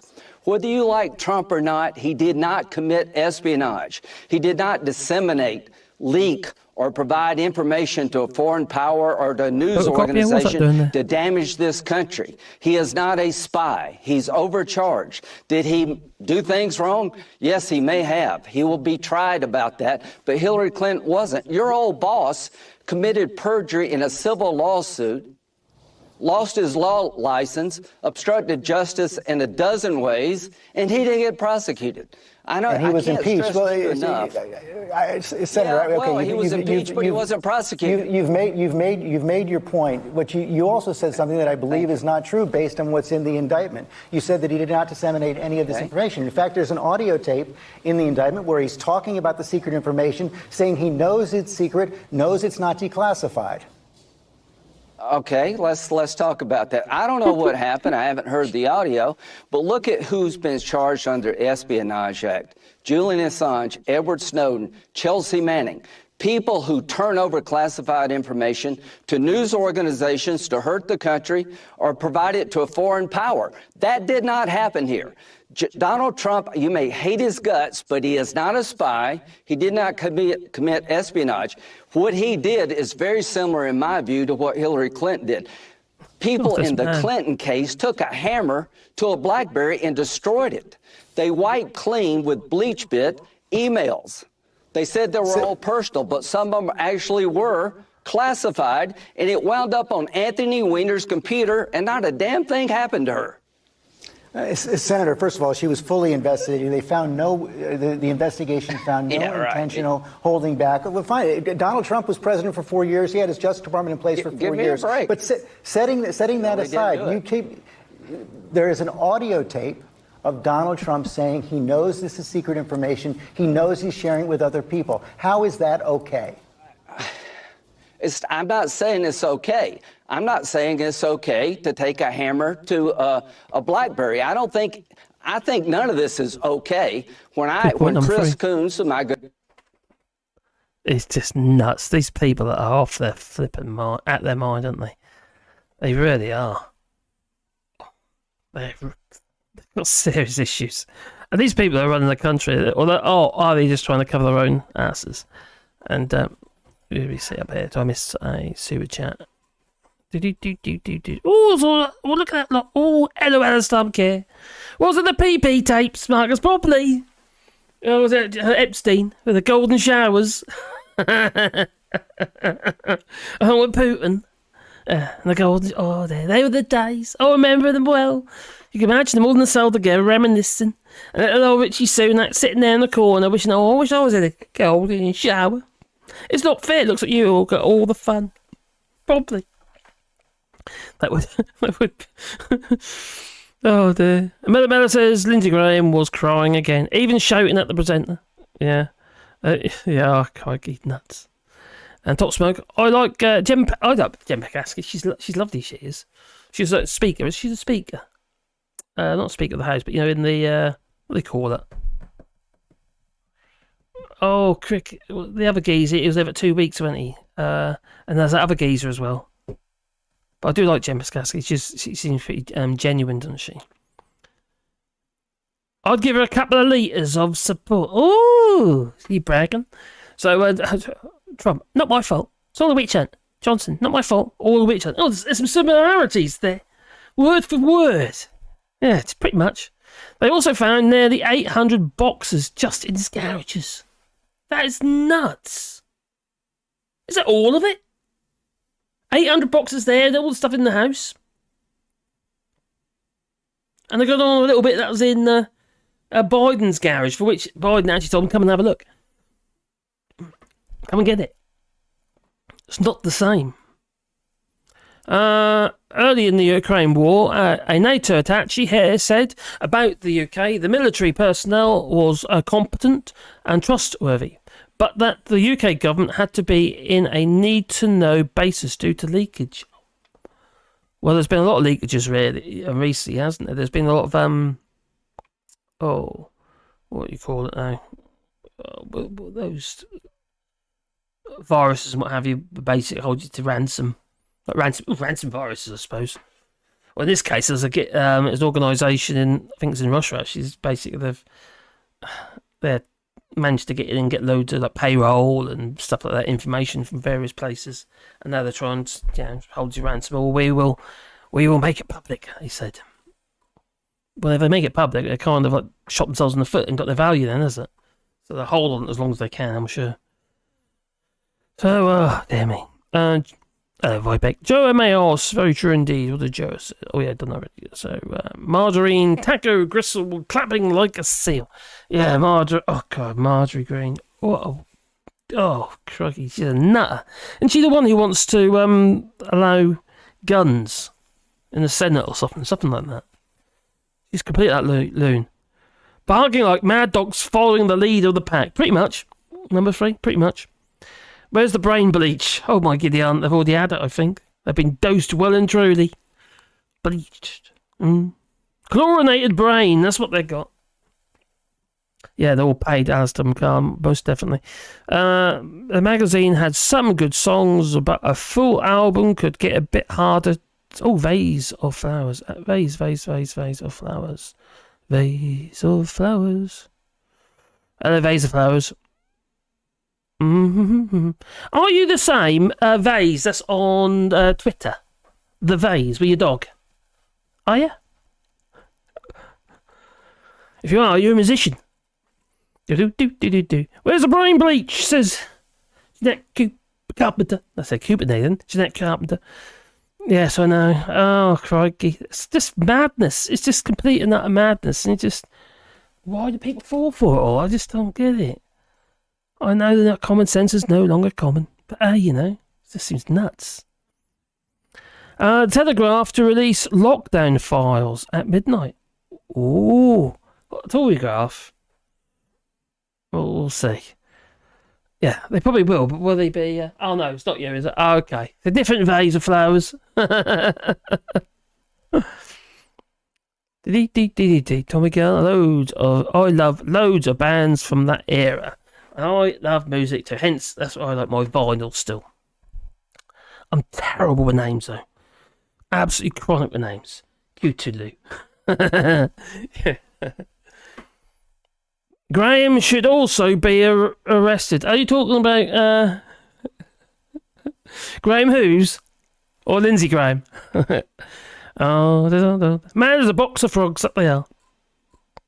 So, you have accepted the truth. Snooping. Down we come. Oh, Mr. Snooper, Super Snooper, the Ice Galaxy. I didn't see that one. Where's that? Where was that? I didn't see it. I did miss it. You're right. I didn't hear it either, unless I did hear it and I thought it was a different one. I'm scrolling up. I do apologise. It's only me, I don't have a second pair of eyes. No. The P-tapes. Oh, there it is. Sorry, I do apologise. The green one. It's colour green, it is. Yeah.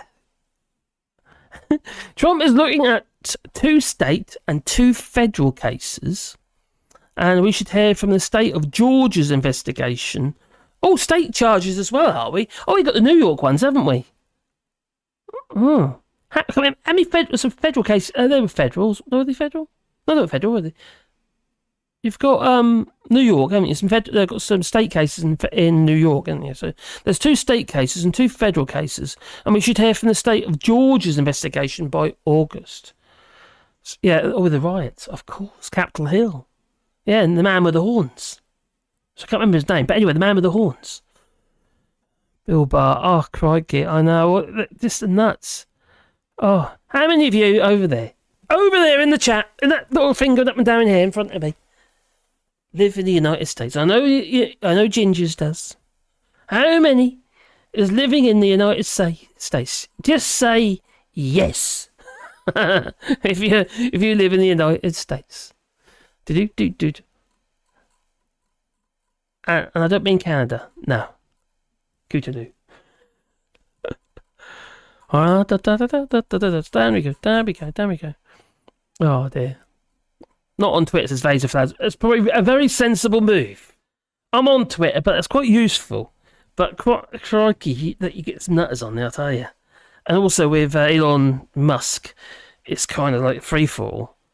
Unlike, YouTube. If I say anything on YouTube, I get banned. But I'm not allowed to say anything on YouTube. That really hit the budget, that did, I'll tell you. Crikey, I got a week and not been able to... 2 weeks not earning any money. Although I did get some coffee, which was really kind. So yeah, that was a funny time. And I was thinking to myself, what do I do? How do I take this forward? Or do I just keep rolling on? Sort of. So it makes you wonder, doesn't it? It makes you wonder what you do with YouTube, to be honest. I'm still uploading my... Oh, don't forget, I've got my other channels as well. I've got the Earth Trifle one, which I have been uploading quite a bit of stuff on there. I don't edit those videos. There might be the occasional one, but most of the videos aren't edited. And it's just me sometimes playing silly bugs, really, doing stuff in the garden. But other stuff is sort of like a little bit education, things that I've found out and what have you, I like to share with people. So it's that channel, but also got my woodworking channel as well, which I've really got to do more on that. But if you're not doing any woodworking type jobs, although I've got a job on at the moment, you don't get a chance to make the videos. So, it's quite hard, It's quite time-consuming making videos, you'd be surprised. Someone said, don't call me Shirley. He does. All right, Cootaloo. I won't call you Shirley. Yes! Jet carpenters in the United States. Do a poll. I could do a poll, couldn't I? I could do. Okay, I'll do a poll. Start a poll. Ah, that's a good idea. Okay. Who is in the United States? Who's American?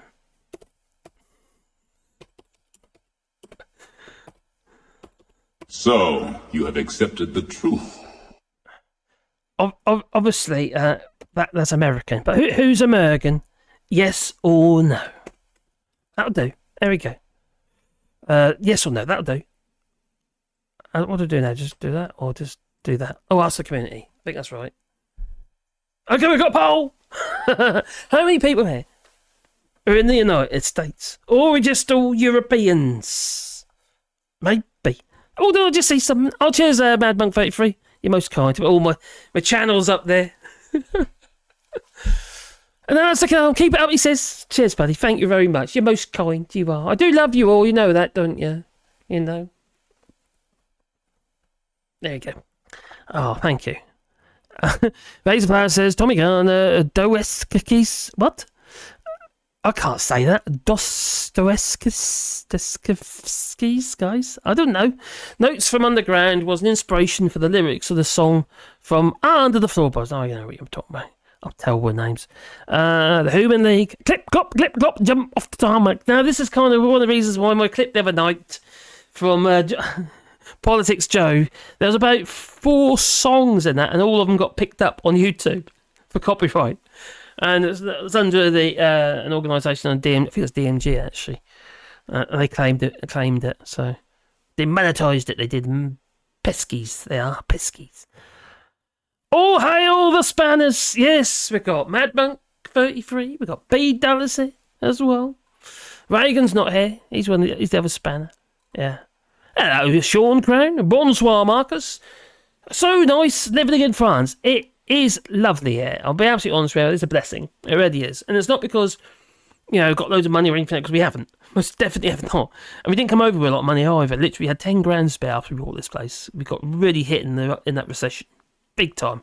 Well, it felt like big time. We paid all our bills and our debts and stuff like that after the business got really suffered after that and during that recession. Because I was basically paying people's wages with credit cards.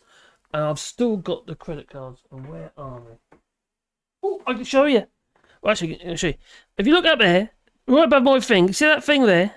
Yeah, that little oval thing just there. It's actually a little plaque that I made. Yeah. After I barbecued all my credit cards. I need 40 grand just on credit cards. Just little amounts. There was a lot of credit cards. But and I was using that to pay the guys' wages, you see, and then I got to the point where I said, I can't do this anymore, and that's it. And we shut up shop. And that was doing that in 2008, 2009. And it was like, yeah, your heart being ripped out because you kind of got all these people working for you, have you? And you got to say, sorry, guys and girls, and, you know, we're going to have to shut the doors on the business. And we had to give up our barns that we used for the actual business, have you, in our workshops, and then sell everything, basically, and try and pay all our debts. And we had a lot of lease hires and stuff because people had vehicles, you see. And that's the way you used to do it. Everything was lease hired. And diggers and, you know, various machines. So, yeah, we couldn't furnish our debts anymore. So it was a bit of a problem. But anyway, you know, that's the past, it's the future. And now we sold our house in the United Kingdom and moved to France. And I don't regret it. You know, even though it's quite tough sometimes, money-wise, and that, because it's not in a very affluent area. It's very rural, unless you're a farmer, because they seem to have plenty of money. They're always buying cars and tractors. But, but saying that, the environment we're living in is fantastic. And we've got a lovely big house here, and lots of land, which we're now planting loads of trees on. And it's even when time's a little bit tough, you can just sit back and just think, your worries seem to drift away and just, you know, listen to the bird song and mess about with your dogs and what have you, and speak of the devil. There's one down here waiting to have a treat. Aren't you, Wally? Yeah. And that kind of just takes away the pressure. 'Cause I don't honestly think I'd have coped otherwise, to be honest. Things were getting too tough in the UK. And when you see your business, things you've sort of worked really hard at, there, Wally, get it? Yeah. Worked really hard at, what have you, to build up over several years. And we're doing well. We were turning over £1 million a year. And it just sort of plummeted. So it was tough. But there you go, c'est la vie. Bonsoir, Marcus. So nice living in France. But it is. You're not wrong. Cheers, Asdam. And Vasa Flower says to... Oh, I've done that one already. Scroll down. Oh, kitty ant. Let's get that there. There we go. For Wally Vision, have a Wally. Everybody needs a Wally. Buzzcocks are excellent. They are. Short and to the point love songs from Pete Shelley. You can be poor and happy in France. Yeah, you can. But also, the thing is that money doesn't mean anything. As long as you can survive, money really doesn't mean very... Yeah, obviously you need to cover your basics and stuff, which we do struggle to do sometimes. But, you know, it means nothing, really. Half these flipping rich people, a lot of them commit suicide. They can't be that happy, can they? There again. Oh!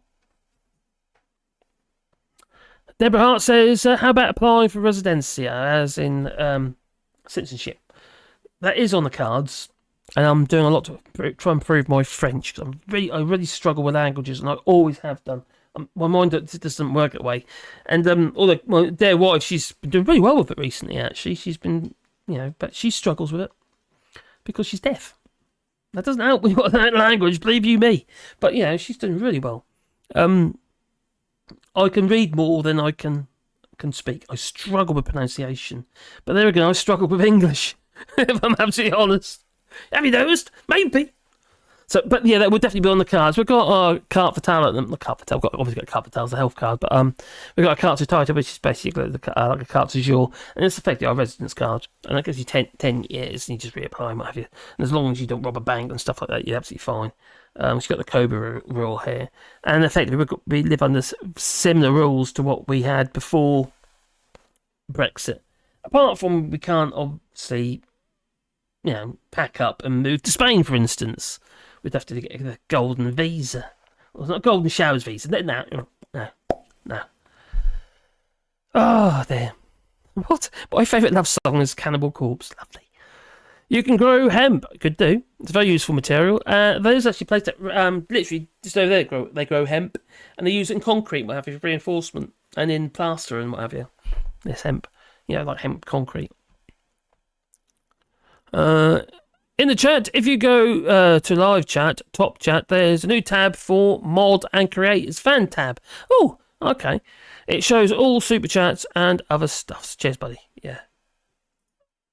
Oh, okay. Oh, I see. Live chat, fan funding.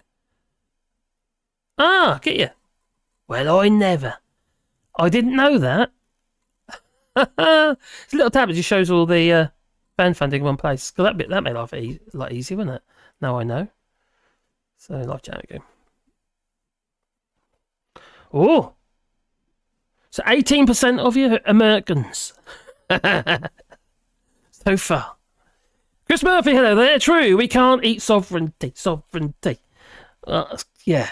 And Nagaman, what do you make of the British police actions against the NSNP? Well, I was going to do a little bit on her, actually. If I can find a little bit, because I don't know enough about it yet. Although that she has been released, just like her husband was, really. But what I make of it, it feels a bit of a witch hunt, really. Some of it does. Only time will tell, won't it, really? I don't know at the moment. At the moment, she's getting a lot of love still from people online, on Twitter and what have you. And I get that. People followed her and what have you, and got a lot of respect for her. She's done a hell of a lot of good. I don't know the ins and outs of... I'll tell you what, let's have a look what the ins and outs are. That's a good idea. Oh, I'll tell you what. Let's look at the BBC. Or should we not? Well, so anyway, they released Nicola Sturgeon without charge. This was about 3 hours ago. Nicola Sturgeon had been taken into police custody this morning. Yeah. So Nicola Sturgeon was released without charge pending further investigations after being arrested by the police. This is not going to do my stuff much good, is it? It's going to make his life hell. He's going to struggle. And Labour's getting a lot more love at the moment, which is unfortunate for the, obviously, for the Leave campaign. Scotland's former First Minister was arrested in connection with the ongoing investigation into SNP's funding and finances at 10:09. Ooh, yeah, Sunday, which was today. After being questioned by detectives, she was released from custody at 17:24, and she has since released a statement saying, "I know beyond doubt that I am innocent of any wrongdoing." I hope she's been truthful with it, and that is the case. Now, police said a report will be sent to the Crown Office and procurated. The thing is, though, if there was obviously any evidence there, wouldn't they have detained her or charged her? They haven't charged her. Just makes you wonder, doesn't it? All feels a bit dodgy. Well, the force has been investigating for the past 2 years what happened to £660,000 of donations given to the SNP by independent activists for use in a future independence referendum campaign. Now, officers had been able to question Mrs. Sturgeon for the maximum of 12 hours before deciding whether to charge her with a crime or release her while they carry out further inquiries. Oh, who was that?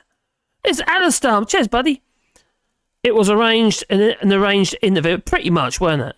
But everyone's saying she was charged because it wasn't prearranged. She was they didn't come bang on her door early hours of the morning and drag her out and arrest her. No. And she wasn't charged either.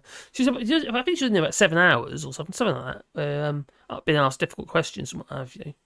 But for those of you who don't know my feelings on this, now I think it's a crying shame if Scotland leaves, but I also leaves the the Union. But I also think it's a necessity now. I don't feel that. I feel they've been shat on. I feel they've been bled dry by this Tory government and previous governments, to be fair. And it's just they're a bit like, how to put it, I think they're a bit of a cash cow. Yeah, to say that, what would how was Scotland manage? Well, for Christ's sake, they got everything. We keep chucking everything up there because we don't want it down here. Well, I'm in France, but you know what I mean. They've got all the wind and what have you. And mountains to put them on top of. You've got hydropower, you've got all sorts of stuff going on up there. You've got minerals. Got oil. Gas. Well, got gas. Well, officers have been able to question Ms. Sturgeon for a maximum of 12 hours before deciding whether to charge her with a crime or release her while they carry out further inquiries. A suspect released pending further investigations can be rearrested at a later date. Well, they're still calling it arrest and not an interview here. So that's interesting. Mrs. Sturgeon published a statement on Twitter shortly after police confirmed her release. She said, "To find myself in a situation I did today, when I am certain that I have committed no offence, is both shock and deeply distressing." No shit. I can imagine that was absolutely... Well, it's petrifying, isn't it? You know, you can just imagine it, can't you? You just... especially if you're fairly confident yourself that you're innocent, and then you're having to deal with all that. It's frightening. Absolutely frightening. So what happens then if, for instance, no charges are placed against... Could this be defamation or something against her? I guess against the police force or whoever brought the charges forwards. Well, there are no charges yet, is there? So there. Cash! Let's scroll. Soir Alba, baby. Woohoo. What's Cthulhu said? Okay. Wasn't it set up by a pal of Slammond? Alex Salmond. I don't know. Is that right? I don't know, you see, because I don't follow Scottish politics as close as I do other stuff. I'll be flipping, crikey, I can't cope with it all. No, my brain's already, it's that small and it's filled, like that it is. So it wasn't set up by a pal of Alex Salmond. Make you wonder, doesn't it? The British judicial system is very strange to me, says Joa. You ain't kidding. So, just saying, it says it was something about $600,000 of campaign donations for the Scottish independence. Yeah. Ackerman says, so he went in with full intention to answer all. Nicola Sturgeon went in with full intention to answer all the questions, and yet they still arrested her and held her for the maximum time. All for the press to see and report. Most likely, I wouldn't be a bit surprised. I don't think that's conspiracy. I think that's it. I think that's true. Don't trust this lot as far as I can throw them. I really don't. And why would you? The media they're all in each other's pockets, aren't they? Well, that's one pocket, actually, if you're talking about Keith Rupert Murdoch. He'll be dead soon, yeah. I'm sure we'll celebrate that one, won't we? No? Well, Scotland is a cash cow. Yeah, I see what you're saying there. Yeah. Of the UK. Big time, yeah, it most definitely is. There's no doubt. That's why they want to leave. Because, all sorts of reasons, really, isn't there? Whiskey, that's it, whiskey. That's what it is. Scotch. Bloody booter. Asaka, after Indy, will you be my sponsor? Asaka. 91 leads. Strange one, don't trust the Tories, have something to do with it. Her husband might be iffy, though. Need you Scots to let me know what you think. Okay, strange one. Don't trust the Tories. Have something to do with her husband. Might be iffy. Something to do with her husband might be iffy. Well, he was arrested as well, wasn't he? But it's also released without charge. I don't know. No one really knows yet, do they? Number 3 says, I want to leave. NL. But I struggle to make friends, so I stay here. It's tough. Sorry, buddy. Yeah, I can imagine. See, I'm a bit of a loner anyway. Okay, I do communicate on here, don't I? So I kind of get my little bursts and stuff, But I'm a bit of a loner in that I'm quite happy to be in my workshop, playing with my tools. Making stuff out of wood or whatever, or even weird little bits and pieces that I need for the channel, what have you, brackets and stuff. I actually paid whatever. That's not in there. It's more now because I've got a problem with my elbow. There's like a tense elbow thing going on at the moment, and because I'm doing the walkie videos with my gimbal, which also is not in here at the moment. Anyway, I'm out there at my gimbal, doing these like dog walk videos, and I'm really struggling to hold up the whole page. It's a pain in my elbow. It's horrendous. And this all stems back when I used to do a lot of weightlifting. And I tore my ligaments in my arm, in my forearm. I was I was using kettle weights, and it was what many kilos was it again? 2016.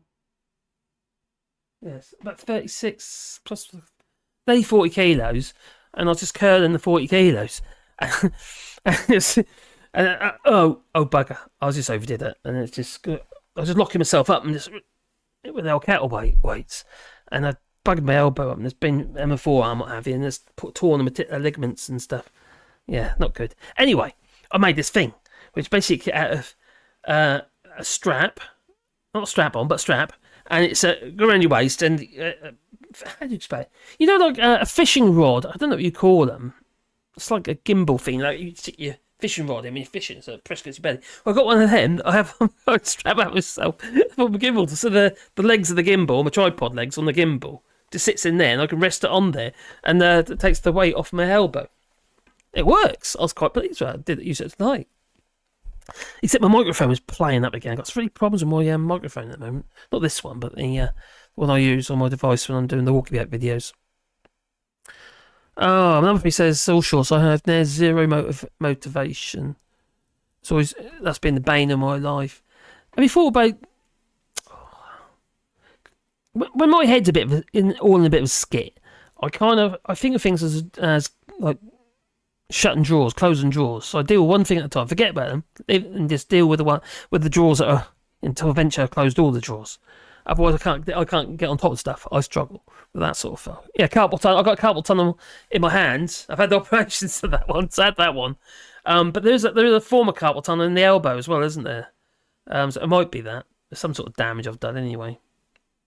But yeah, I've had the operation on both hands, one there. That's years doing physical work. And they want to increase the pension age. God. A girdle. Yeah, it's a bit like a girdle. But it doesn't hold my bits and they still hang out. Yeah. No, it's just literally like a belt thing or a wooden thing I've made on the front of it. It's just, I don't know what people think when they see it. And they just sort of hole in it with a and they just sit it in there and it just takes the weight. So still control them, but it just takes the weight. Oh, dear me. Nadine Dorries, she's upset that she is have a freeway with Boris Johnson Trump, so she quit. That's a really scary thought.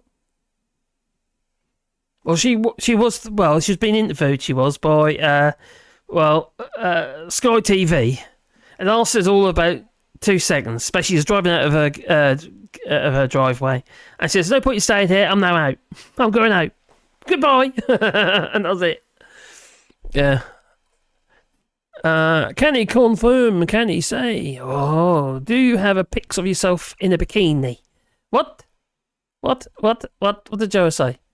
Not a very social person also, but sometimes a man needs bikinis and a bear. Sometimes. I don't think he's a part of that. I don't think he's meaning that, no. What? Stop smoke? Yes, odd. No, I don't think it's that. No. I'm right-handed, but it's my left arm. Oh, I'm a loner, but when people see me sing, that cannot believe that. Oh, you sing? Cool. I can't. Yeah.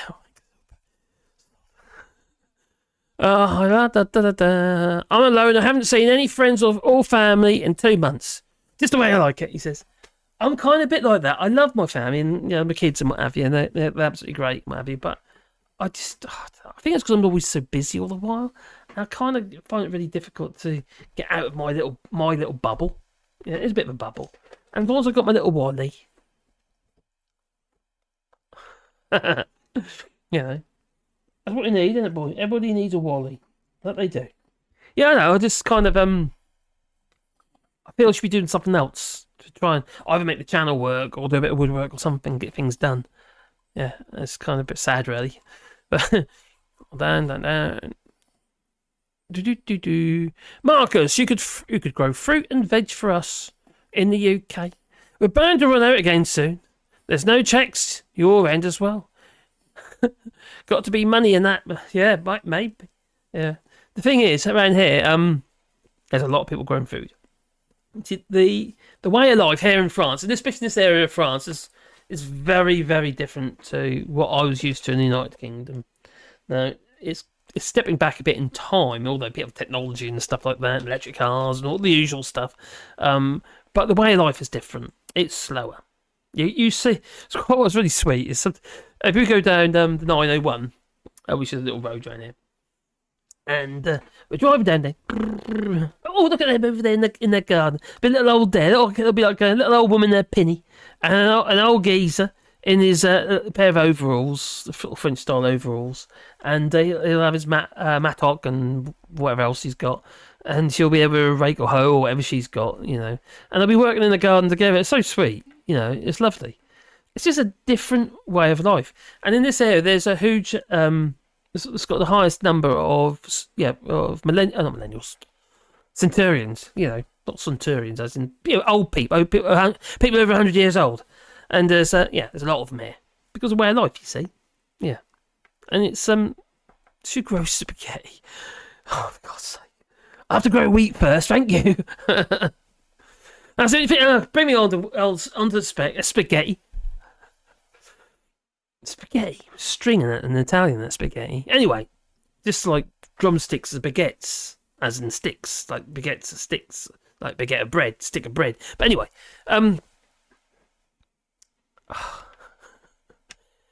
most pasta that we buy here as well in France isn't really pasta. Most of it is literally just flour and water. Whereas pasta should have egg in it. But a lot of pasta doesn't have egg in it anymore. That's not pasta. It's horrible. Now, we can buy, you probably can in the UK actually, but it's not very expensive anyway, even dried proper pasta with egg in it. And it's just tastes so much different, so different. Well, sometimes we make our own, make pasta. Got one of the little rolly things to make the pasta sheets and what have you. They can do it like with it after that. But yeah, it's just so nice. Yeah. The pasta most people buy in the shops is rubbish. It really is rubbish. Overly processed flour as well. So none of that stuff is healthy. Pasta is easy to make, guys. I do it sometimes. Yeah, we do. And it's it is easy to make. I haven't tried spaghetti though. I suppose you could do tagliatelle and stuff like that. Really easy. Proper fresh pasta, and then you hang it. I made a little thing with like arms sticking out. You can hang the little bits of pasta over. I know it sounds a bit silly, really, but it's actually really easy, really quick as well. I remember chatting with you about the ruts a few months ago, Larry. Sir Larry. Ooh, my ear, Tommy Gunn. Marks should grow fruit. You know your song, Larry. Deborah Hart. Most artists were not recognised. It is the nature of things. Now, you might know a little bit. Some of you here might know this, but I was used to have a radio station. It was called Pulse Radio. Well, actually, it started at Pulse Radio, then it went to Pulse Unsigned, and anyway, it was a radio station for unsigned music, and we were on Sky. Yeah, Sky Digital. So yeah, the EPG and all that, and uploaded. It's quite a complicated process. Now, a lot of it was playlisted. We had software called Jazzler that we used to use, play software, which also was good for broadcasting. That was quite expensive software. And we sell advertising on the channel and advertising to various individuals and what have you. But we have, crikey, some of the acts. We had Leonie Lewis. We were actually the first radio station that Leonie Lewis ever got played on. That's before she was on Britain Got Talent or whatever it was. And also Shouting for Girls. Yeah, so they were good times. They were good times. But yeah, it was a learning curve because of the early days of the internet, you see. And we had twin ISDN lines. We had 128 kilobits of internet. That was just enough to broadcast radio, basically, just voice only. And it was good. And we used to upload to we had a server in Kingston Media in London. So have accepted the truth. Oh, cheers, guys. And in that server, we had twin drives. Pull-out drives in the server. So put a rack-mounted server. I've got pictures somewhere actually with a mullet. All funny colours of my hair years ago. Building this server. And anyway, this built the server and what have you, and installed it in Kingston Media in London, which had the uplink to the satellite. So, and then what we used to do, you just VN into virtual network into the server, and we could upload various tracks and stuff like that via the internet, but it'd take a bit of time. But if we need any major updates, I'd drive down to London from Norwich, from Salhouse, Norwich, where our offices were, and we would just swap the drives over basically. So I'd prepare a drive and go down there and swap it over, and it's almost instant then, you see, with all the new playlists and what have you. So a little bit of a glitch in the broadcast, and then the whole thing starts again. And we were selling franchises for it as well. We sold 2 franchises to the United States, and then basically it started going a bit tits up because my brother-in-law was a scoundrel. Yeah, it's all about money. But it's a bit like Boris Johnson, I suppose. All lovable and all that, and that was all very friendly and likeable rogue kind of thing. But when it came down to it, he was a crook. But there you go. That's my brother-in-law, Caroline's younger brother. You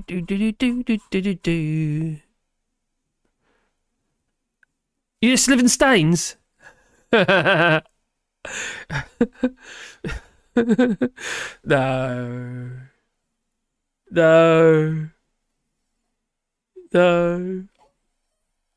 Oh, there's a certain rapper I'm thinking about. Well, kind of a rapper. Someone in the tracksuit. I wonder who that is. You tell me.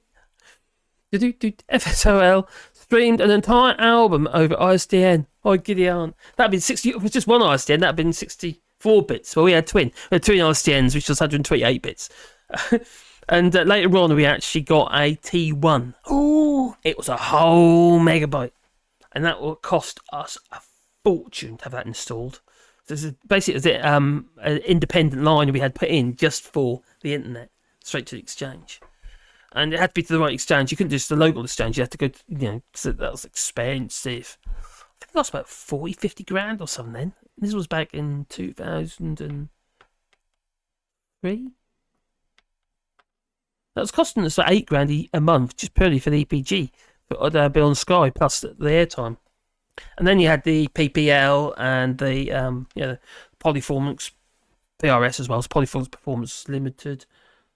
And Performance Rights Society as well. So yeah, what a small world, she says. I hate Staines, says Kool-Aid. Is Marcus doing an OnlyFans channel? What? I used to live on a boat at Penton Hook Marina, just outside Staines. Oh, okay, cool. Hello, Jim. Jim Toy is in the house. Hello, Jim Toy. Up we go. Can I saw something? And we go. Galaxy Fur. Oh, Super Chat. Nice one. Thank you very much. Have you ever been to the top of the Eiffel Tower? Yes, I have. And how's the view from it? The tallest building near me is 110 stories. That says tower. The view is incredible. Now, the only problem with when you go up the Eiffel Tower, the view is fantastic. But for safety reasons, there's all perspex, that plastic stuff around you, which has like a grid in it. Yeah. And it's gone a bit yellow. So although, the view's okay, the idea to take photographs up there isn't great. No. They spoiled it. That's what they've done. And it's those lifts, which are cool. But the queues, I think there's 2 lifts, one up 2 legs. The first lifts you go up.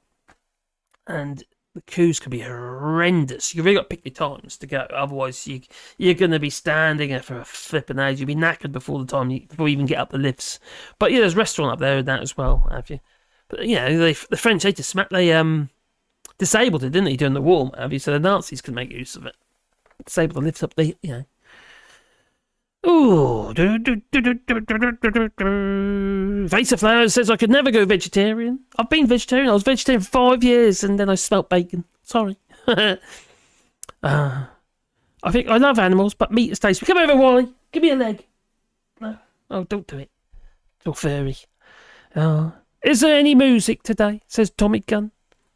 Can't put music on, mate. No, because of copyright. No, I got stung the other night for it. I got demonetised, so it was a bit of a bugger. got the committee wrong. The gig was in Barcelona, not Porto, and Scorpions were the headlines at the ACDC. ACDC, I love ACDC. Crikey. Anyway, I've gone a bit off track, haven't I, here? Now, this is Nicola Sturgeon's little statement here. I know I kind of mentioned it, but this is actually it. And she says how to find myself in a situation I did today when I am certain I have committed no offence is both a shock. This is on her own tweet, this is. And deeply distressing. I know there's an ongoing investigation and it's difficult for people, and I am grateful that so many continue to show faith in me, and I appreciate that I would never do anything to harm either the SNP or the country. I actually think this is just... No, I think they're just trying to create disenchantment with the idea of leaving the union. That's what I think. I think there's something fishy about that. Really fishy. And then when we got up there... And this is something I saw earlier today. I'll just share it with you because it's only quick. This is nuts, this is. To prove that some people are really suffering. These people, there you go, are standing there with, well, let's bring it down there, with half a beer on their head. Yeah. In the name of the flipping king. And this geezer passed out. To prove that some people are really suffering in the heat. There's a picture That's there of a guard who fainted during rehearsal this morning for trooping the colour. Clearly, that kind of goes against everything that hot, being any you can call that a force. Being in the forces in the military at all. You look after the man next to you. Without all the bearskins on and heavily uniformed, so some people really finding it difficult. How is that right? People are really suffering in the heat. They're more concerned about turning the music over while their colleague is laying on the flipping floor. Fainted during rehearsal. I don't care what the rules are. It's just disgraceful. Bad enough if you're sort of sweltering without all the bearskins on and heavily uniformed, so some people really finding it difficult in this heat. Can't you build little fans into the helmets of trooping the colour? How many bears got killed for that? To prove. Are they actually bearskin?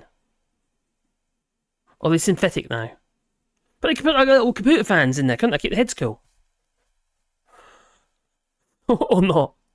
I'll find the chat again. There we go. Okay, how are we doing for? I've got 76% is no. How's the poll doing? The poll. Okay, there's the poll. So 24% are Americans there. Yeah. And 76% are not. Now, okay, I'm going to do another poll now. Alright. How many of you think... Start a poll. Okay. In case I can't do it twice. Do I have to shut the old one down, do I? No. End that poll. Okay. Start a new one. Start poll. Or you can have one running at a time. Oh, 38 people voted. Whoa, on the poll. Okay, there's another poll. Alright. If, for instance, let's say, for instance, let's say we voted. We had another referendum and we voted to rejoin the European Union.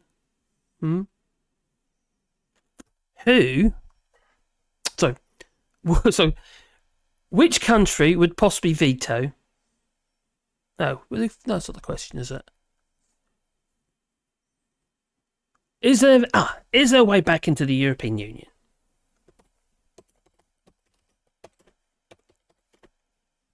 Remember, we've already had a referendum vote.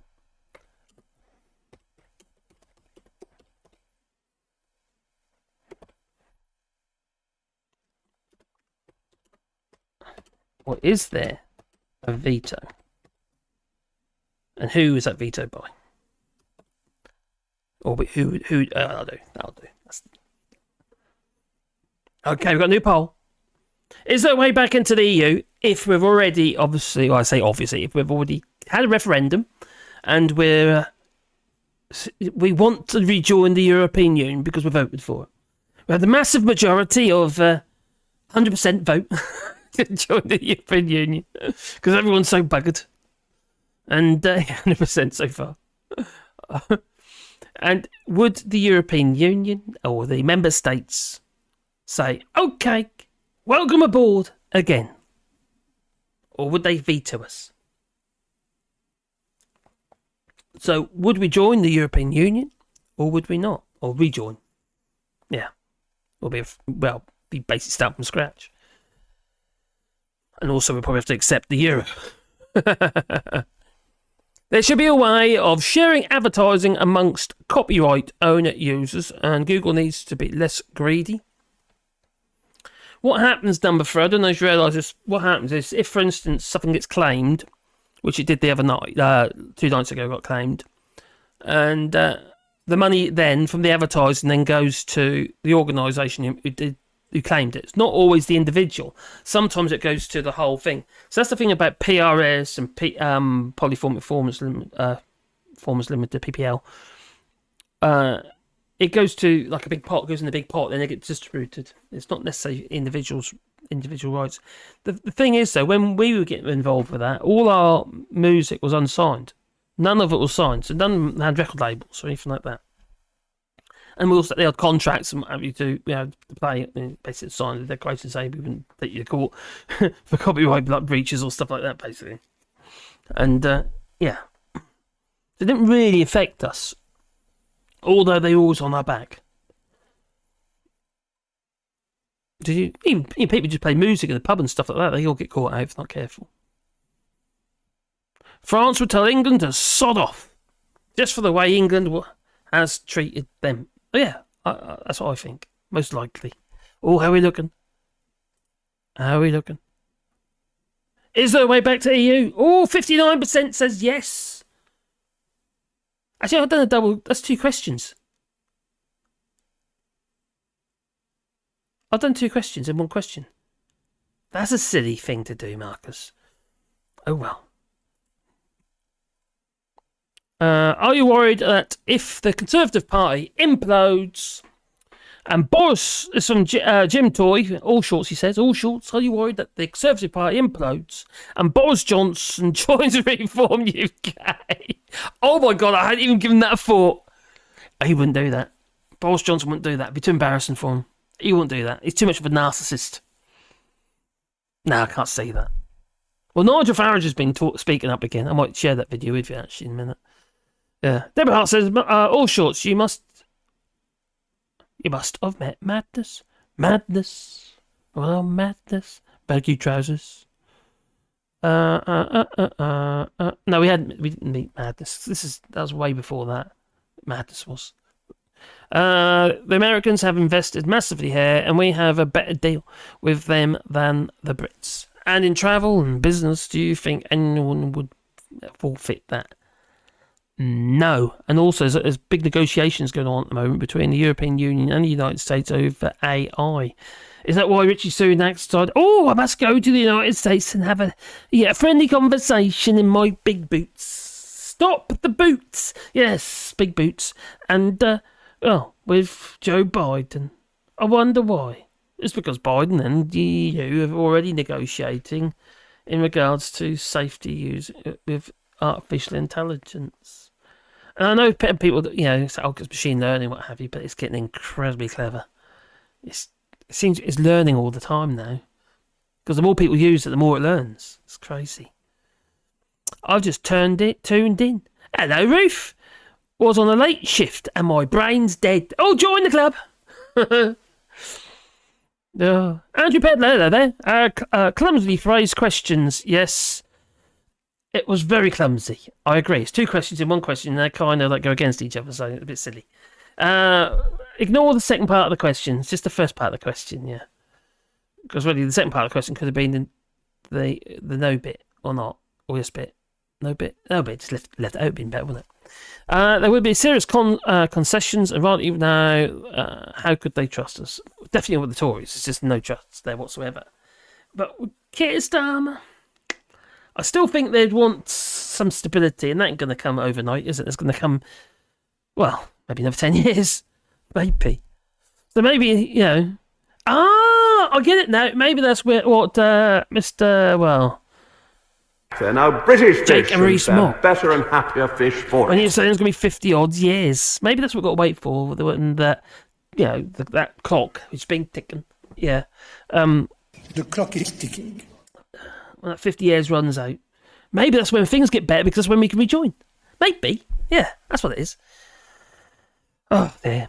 Number 3, evening. Didn't see you there. There's a veto in effect, but if all members have to agree on the application, we could end up like Spain or Italy, sort of junior partners. I think we'd end up junior parties anyway, because we're not going to be original members, are we? Because we gave that up. So the thing is, you see, with no negotiations, you always got to have something to give. And we depleted our economy, we depleted our status in the world. So, you know, regarding a route to access to other stuff, what have we got to give now? We've got much less than what we had before when we were members of the European Union. We're lame. We're like a lame duck, we are. Yeah, Rishi Sunak, he goes begging to Joe Biden, comes back with pretty much nothing. Just some kind of provisional statement. It means nothing. It has no power. No. The UK had... What's the time? Oh, 2.5 hours. Yep, 2 great ones there for us. I can't believe Boris Johnson is a US citizen. He's not anymore. He gave it up to avoid taxation. He used to be... New York? I think it was New York, wasn't it? But yeah, he owed a lot of taxes. Property tax for selling a property over there or something like that. It was about 50 grand he owed in taxes. And, you know, so he get away with it. He basically decided he was going to give up his citizenship, something like that. That's how the story goes, anyway. But I don't think he's a citizen anymore, is he? Unless he's got, you know, I don't know, got it back again. We don't want him here, Scarlsy Fur. You don't want him anywhere. Nobody wants him anywhere. Oh, actually, no, some people do. Nadine Dorries, she wants him on top of her. Ugh, scary thought. Oh my giddy aunt. But look on the bright side, Donald Trump said, one of the wettest we've ever seen from the standpoint of water. Brexit voters damaged the UK more than the IRA ever did. Oh my god, most definitely. It's just nuts. The damage is irreversible at the moment. That's how I see it. I can't see a route back at the moment. That's my thing. I just can't see it. I want there to be. But at the moment, I think we've done so much damage. And I'm saying there's not a route back. Obviously, there's always going to be a route back. But we're going to have to do a hell of a lot of work to get there. It will cause so much damage. Not just relationship directly with the EU, but the fact that we've actually put ourselves in a position where the European Union want what we've got. Certainly going to want our meat. No, they can't tell whether it's our meat or whether it's Aussie meat or whatever. And then there's the plastics. Recent relaxation on laws regarding plastics. Now it's like 20,000 times over the limits allowed in the EU. Just nuts. These little black plastic trays and stuff. And that's before we go on about the turds. You know. Ugh. Nasty. Number 3 says we need a revolution, power to the people. But few seem to agree with me. I think I do now. No one wants violence. That's the thing, you see. Well, yeah, obviously, understandably, because people get hurt. But we do need a form of revolution, and we need the gallows for the Tory party. Most definitely. Proportional representation would be a start. Get some fairness in politics, so everybody has a say, no matter where they lie in politics, as long as it's not obviously fascism and stuff like that. But that's what we need. Stop the boots! Hashtag stop the boots. I've got a t-shirt, by the way, with that on now. So hashtag stop the boots. Brexit was never about economics, but about producing the conditions to bring the far right to power. Do you know what? You might have something there. Yeah, it's kind of worked, isn't it? Go on. It's 20 degrees here in Germany, says Tommy Gunn. Blimey. 23C today where I was. Have I got a thermometer in here? I did have one in it, and I can't find it. No, I can't see it now. But anyway, it's definitely in the 20s anyway. It's pretty warm. But during the day, it was terrible. And since it was very, very hot and sweaty and sticky, and I was smelly, that I was. Clear skies and still a bit of daylight, says Mad Monk. Right to go. Debs is coming out of the ICU. Oh, crikey! Give her our love. Give her our love. Crikey, that's yeah. Hope things are okay. Yeah. Obviously, I don't know what's happened, but it sounds a bit scary. So my thoughts are with you both. So take care, and obviously the family. Yeah, look after yourselves, and look after your dear Debs. Got to look after your Debs, That you have. Take care. Any thunder and lightning? Well, we had some thunder today here in France, but I don't know where Ruth Guthrie is in Wales. Sounds like a Welsh name. Or is it Scotland?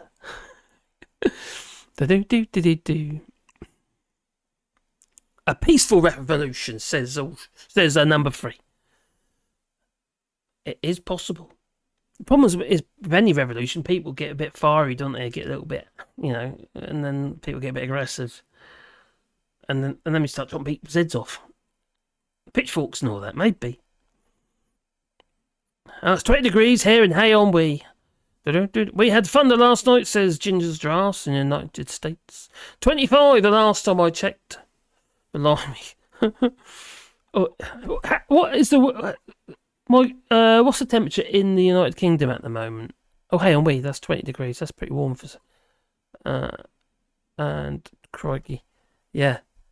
And apparently we're going to be losing all the ice in the Atlantic. Probably a decade, and it'll all be gone.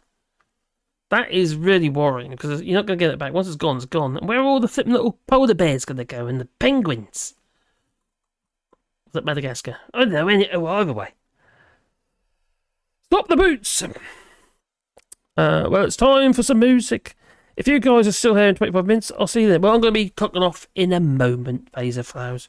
Enjoy your music. I have your music. I do enjoy a bit of music. I really do. Now, do you know what?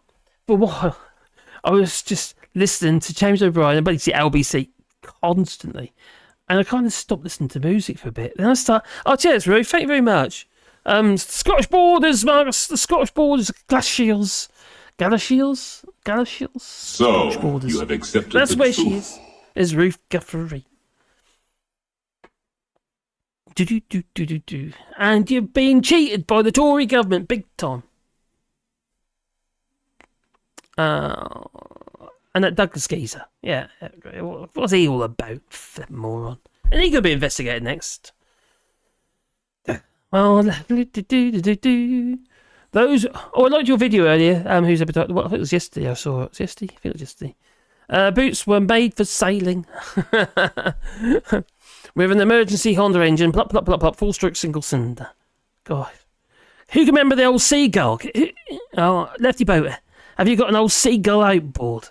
I think they're about 2 horsepower or something. Little Seagull outboard. And they're like cord. Wrap it on the top and pull it to start it. They're a good little outboard, actually. Oh, it's pronounced why, not we. Oh, okay. Well, I don't know, do I? I can barely speak English, let alone Scottish. Well, currently the UK does not comply with food and medicine standards, no. And economic standards, no. And workers and social rights standards, no. Political transparency standards, most definitely not. And just to apply to join, yeah, that's take a little while, isn't it? It will take a little while. And P. Dulles says, he's a Spaniard, P. Dulles, he's one of the Spaniards, yeah. I saw girls training for Charlie's birthday and one lost conscious, oh my giddy aunt, and fell to the floor due to the heat, and the others just kept playing. It must have been a hot day. Yeah, I know, I just played that clip actually a minute ago. Yeah, it's just nuts. They're more interested to turn their music over on. That's just wrong. It really is wrong.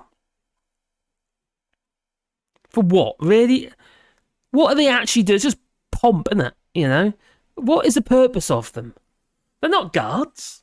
They're standing there with a flipping dead bear on their heads. Like a red coats with a dead bear on their heads. It's nuts. That's what it is. Do you believe your kids will be better, have a better lifestyle chances than you? I think that's an obvious one. No. I don't. I'm very, very concerned with my grandchildren and my kids. Really concerned. It doesn't look good. Oh my God, Kool-Aid says my seagull in my parents' garage, it was a 4 horsepower. Well, that was a big seagull, that one is, yeah. Long shaft, short shaft. The ruling elite are in the minority and could not withstand a mass tax strike, for example. They would be overwhelmed by the sheer numbers. A vision, of course, not a dream. Oh. Oh, Alistair, take care, Alistair. Thanks for joining us. Thanks for the super chats. Very kind. Alistair Care has left the building. Still got 46 people there. We have famous literary festival here every year. Now they do a lot of music festivals. But in the do you know what we're going to have to do? Then have to do some. If it isn't too loud, that is some videos, because they have like a festival of music here. It's usually in July, I think it is. And actually, I've got a little bit of news. This week I'm going to be going to Orador Glen for popular request. And I think it's quite a good idea. I'm going to do a little tour around Orador Glen, not just the village of Matar, but basically, or where the Nazis shot about 300 odd people. I can't remember exact numbers, but I think one or two maybe they escaped. I know one lad he hid in the concrete rabbit hutch. But anyway, I'm going to go around there and do a video around there, but not just around there, but also going to outside the town as well, or the original town outside the new town, because what they did is they left Orador Glen, the town, and I think it was in when was it there? It was in June the 10th, I think it was, when the Nazis rolled in there and started shooting everybody.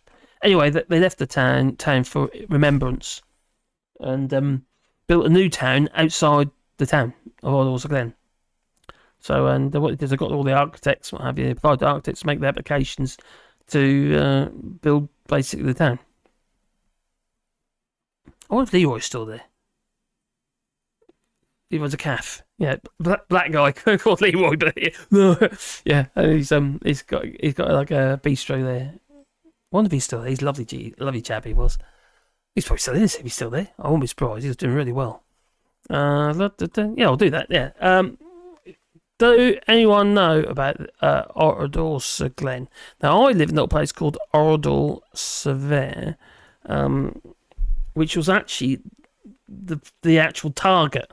That's what the Nazis were supposed to come to, but they got fed bad information, well, deliberate information, because apparently there was some communist Spanish living there or something like that. Anyway, it's a tragic story. It really is. So let me see if I can find that for you. So I'll find you some pictures. I have actually got loads of pictures of my own actually, but not on this computer. It's bring the images up. Give you a little idea. There we go. There's an aerial image. So open that in a new tab. There we go. Okay, this is the village of Orador Glen. And they literally destroyed the village and the people inside it. Now, the church, which I don't know, is the church in that image? Come up here. It'd be up here somewhere. So, no, the church isn't in that image. Let's see if I can find the other picture. So, it's basically, everything is, it's just left as it was. They made it safe, obviously, because for tourism and what have you. But it's there you go. Old Singer-Sew machines and bits of old cars and stuff like that. The old tyres for the old farm carts and what have you. Has anybody here been there? Been to Orador Glen? It's in the Limousin. of France, not far from Saint Juan. And it's an airy place. It really is an airy place. So if I can go live there, I might go live there. But the only problem is because it's I'll have to be careful because it's I don't know if it comes under being French government buildings, what have you, or not. I might have probably it's probably via a trust. I'll show you the church as well. I'll just show you. Oh, I'll show you that as well. Not save image. That's the wrong one. Sorry about that. Open image, new tab. It's a church I want. It's a church. Bum, bum, bum, bum, bum, bum, bum, bum. The church, basically, they put all the women and the children in the church. And they've basically napalmed them, basically. They put little explosives in there, high intensity heat and all that. And it was so hot, it melted the bell. The church bell literally melted it. And all these people that burnt alive. It's horrendous. Absolutely horrendous. The brutality of the Nazis are just, well, you know already, don't you? But it's terrible. Let's find church bell. Not coming up with pictures. Oh, here we go. Here it is. Oh God, my own pictures are better than that. That'll do. Just a second, boy. Let me. There we go. Open that in a new tab. Just a second, boy. He wants to go for a wee. Alright, here we go. This is the actual. What are you doing away up there? That's the bell. That's the state of the bronze bell. After all that heat. Oh God, what was that? Got birds trying to come in my window. They're flying at my window. That's nuts. I've got a light on in there. Yes, that's the church bell. You see it's all melted. You can see the mechanism, and the gong, and also says that one as well. There's old garages. This is not the garage. Is it the garage? No, that's not the garage. The garage is over here. But old cars and stuff like that. But they obviously had to make it a little bit safe for obvious reasons. But I'll do a video. I'll do a bit of a documentary video, I suppose. Tell the story of it. I have to remind myself though, because it's been a while since I've been there. I've been there about 12, 13 times. And so everybody wants to go, you see. They come and visit, and that's where they want to go. Oh, can we go to I've heard all about it. It sounds amazing. Old bells, yeah. It's quite an amazing place. That's Orador Siglen. Let's scroll up a little bit to see what you've been saying. I'm getting really tired now. Can you tell my eyes are bright red? Yeah. Oh, have a sip of wine again. Yes, you're right. Kootaloo, that is very true. It's very much a place of sadness. It's airy. You have to be quiet as well when you go around there as well. It's so obviously I'm not going to be talking loud anyway. I'm going to go at a time when there won't be many people there. I was going to go today, and I thought, oh my God, there'll be full of tourists, and I've got to be careful. Them people's intellectual property and stuff like that. I've had to get permission off people to put the video online. It's nuts. To do no taxation without representation. I agree, number 3, but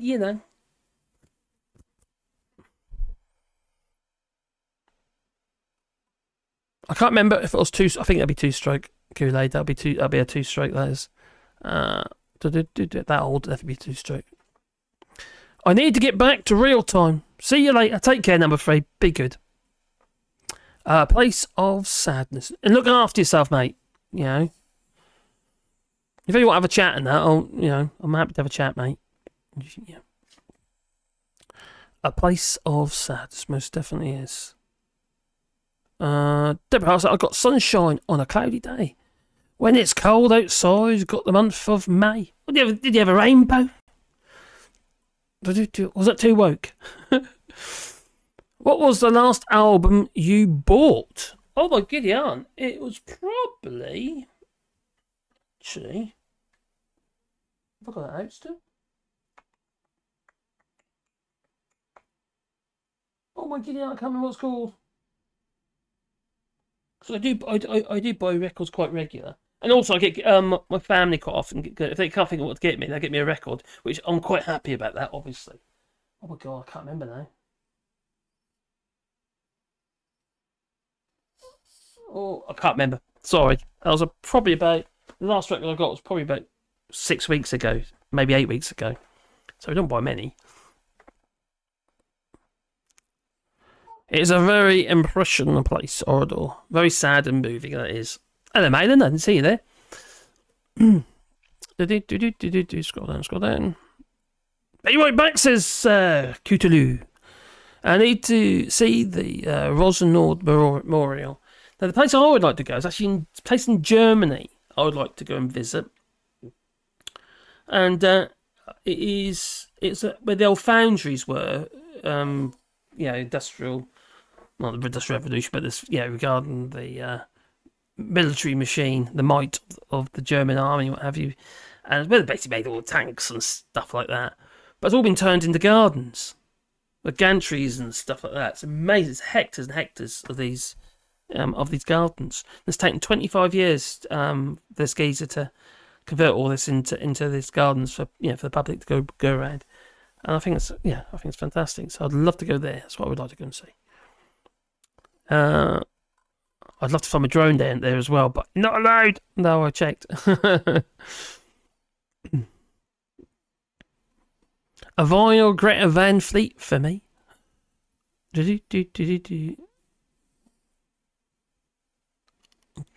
a Fleetwood Mac.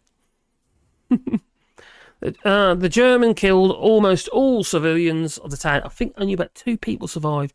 And I know one of them was a young lad who is the guy. I think he's the one, actually. When the memorial was opened, they built a new memorial within Orador Saglen. And it's quite interesting. What is it? You basically it's like a big concrete thing, but it's like it was 4 entrances into from each direction. You go into this underground museum bit, and underneath there's all this, like things that were found around the place and what have you, artifacts and what have you, and it's very cool. And anyway, when that was open, the Macron, the president of French President Emmanuel Macron, they had a bit of a ceremony here and then held hands and stuff like that with that guy who was old man now, obviously, who survived Orador Saglen.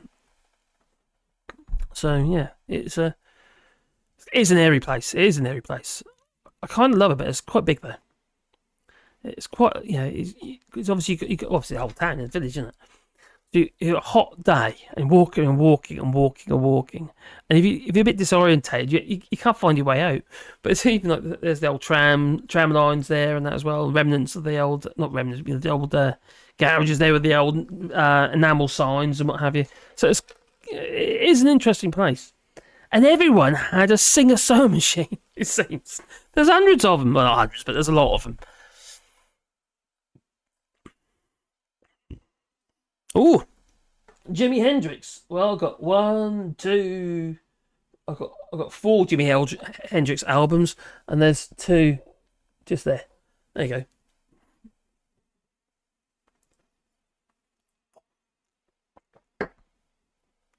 Got the DZ Top.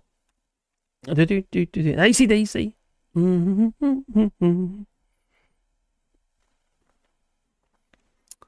Oh, take care, Uxbridge. It's getting late for everybody. Oh my God, it is getting late. It's 12:30 for me. So I will be signing off in a minute. Is this an hour stream? Says Simon Says 55. Oh my giddy aunt. I'm terrible, aren't I? I can't help it. Well, it was an hour. Multiples of. I am going to sign off in a minute, though. I am. I'm going to Lananelli in the morning. 10 miles. I will walk it. Set off about 6 a.m. and I need to visit the pawn shop. What? Oh, it's like a sex shop. Oh, they got sell some stuff. Oh, that got a pawn shop. Oh, I'll put my new phone in for 2 weeks. Got cash coming in the next week. 60 quid, I hope. He says 60 quid. Can you do a video when you go there? Do a video on your way to the pawn shop. Mellow, your house was stolen. What? Oh my God, the bird's doing it again. Birds keep flying into the window. Strange. Oh, come in. Yeah, Mark's are still working on Pluto time. Sorry. It's yeah. Anyway, actually, I think I'm so tired. I really am. Oh dear. So it's okay. Lanelli. Oh, I don't know. I've been told. Oh, what does Ginger say? You're weird.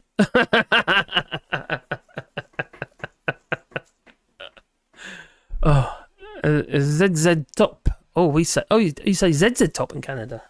Oh, okay. Didn't know that.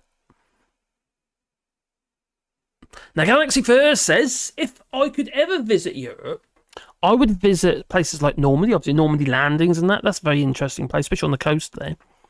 My grandfather was in Normandy. Normandy Day 2 of the invasion, and also fought in the Battle of the Bulge. Wow. Interesting. Now, my grandfather... Oh, where have I put that again? I keep meaning to do it. I need to scan it in. I got my grandfather's diary because he was one of the first people to walk into Belsen camp just after just as the war ended, and it's an interesting place. My grandfather spent quite a bit of time in Germany after the war, and because obviously things had to be sorted out and stuff, didn't he? And he used to be a driver for a Colonel Baig or Haig, I think, I can't remember now. Anyway, he was a driver for Bigwig, and some of the stories were just scary. I used to stay quite a bit with my grandfather because he's more of a dad to me than my dad was, to be honest. He was fantastic, a fantastic man, he really was. And George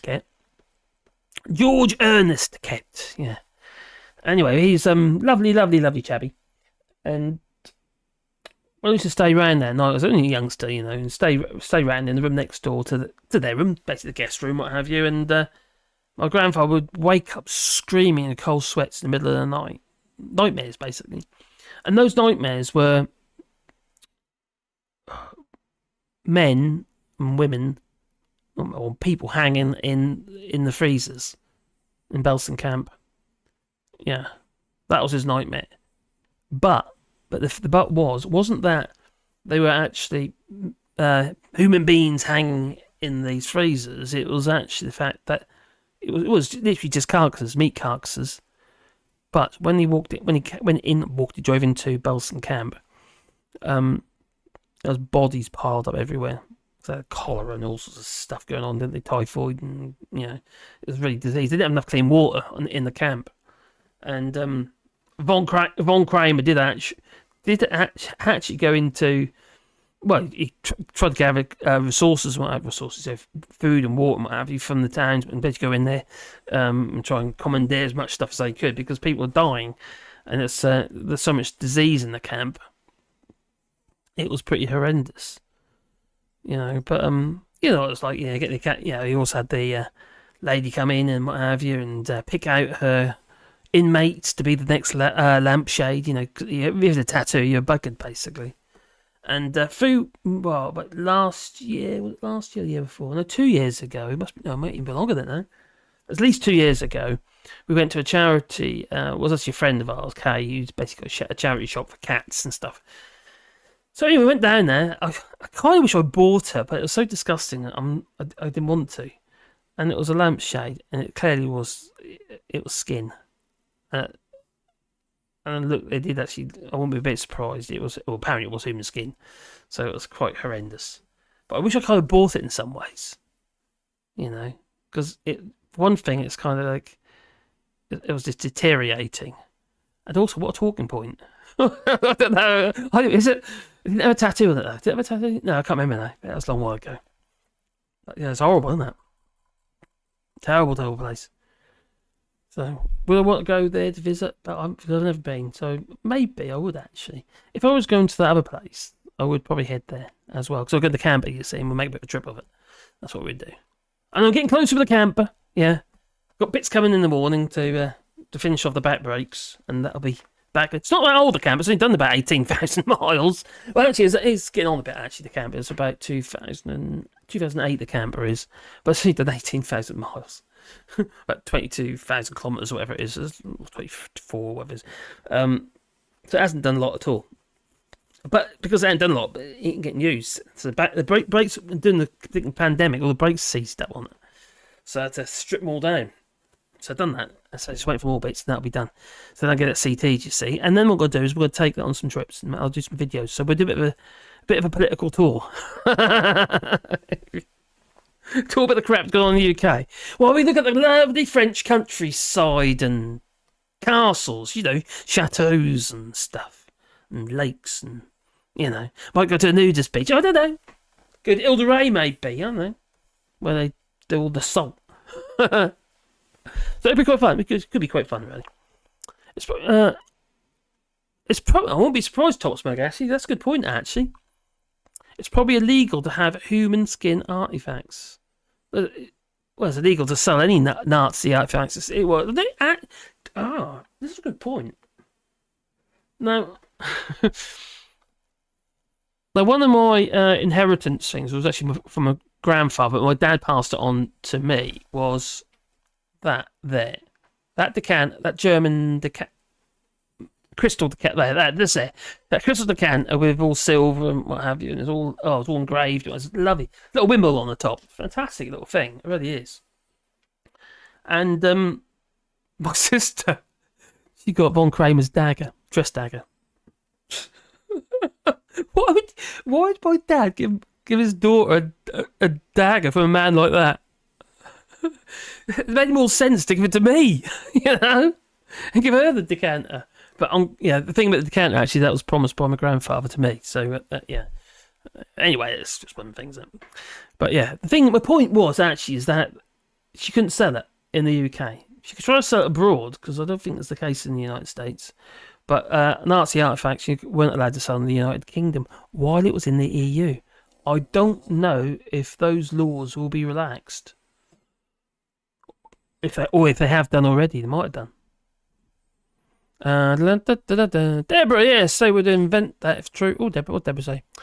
Chris Burley, I was told 3 times, crap city, I took enzymes.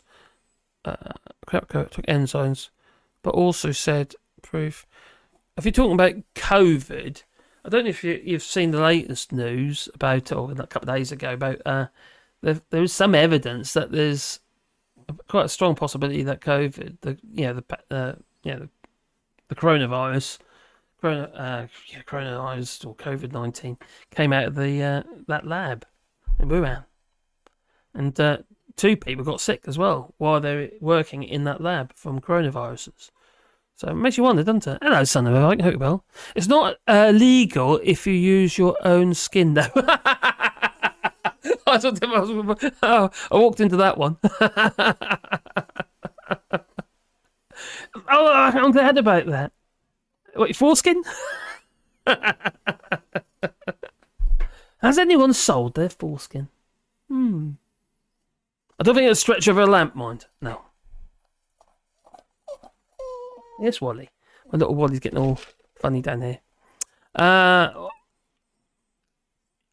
What, it's illegal to own my ball bag? Man Monk says. What? It's illegal to own? It's illegal to own my ball bag, wallet, and my arse cheek fanny pack? No, apparently not. Apparently that's okay. It's legal to, as long as it's your own skin. Yeah.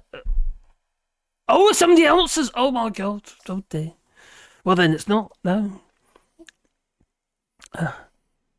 Yeah. So artifacts made from the bodies of Nazi murderers. Oh crikey. It's so horrendous, isn't it? But yeah, it's yeah. Yeah, you can hear him again. You're whining. Little devil, isn't he? Oh, anyway, I mean, you gotta say hello. You gotta say hello. Come on then. Up you come. Up you come.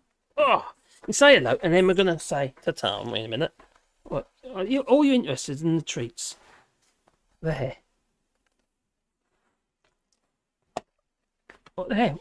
Oh, you're down again there. A little horror. That's what he is. He's a little horror. And where are you sleeping tonight, Wally? With you, Daddy. That's what he'll be doing, little devil. He'll go and have a drink. No, actually, what he'll do is he'll jump in his own bed for about 2 minutes.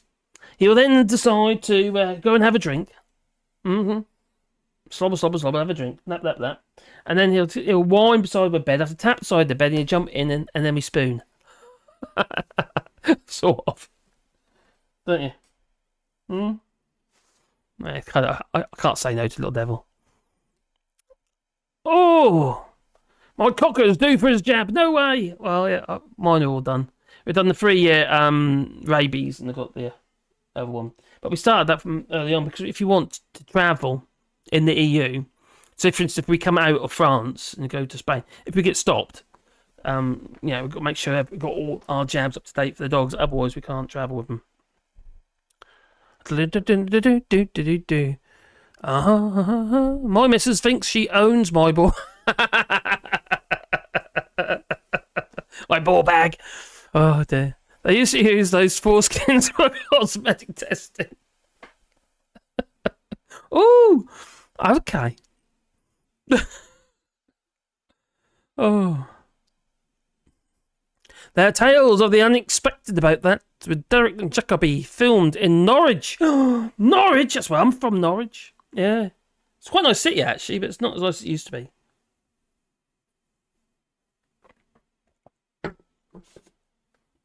I used to like Great Yarmouth as well, but that's gone to the pots. It really has. Wouldn't want to go there now.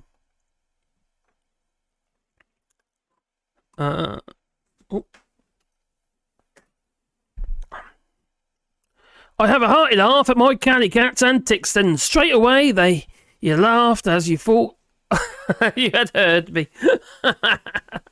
Maybe I did. Oh, anyway, I think it's time for me to go. I'd like to thank everybody for joining me. And like I say, this week I'm going to try and do a few videos around Orador Siglen.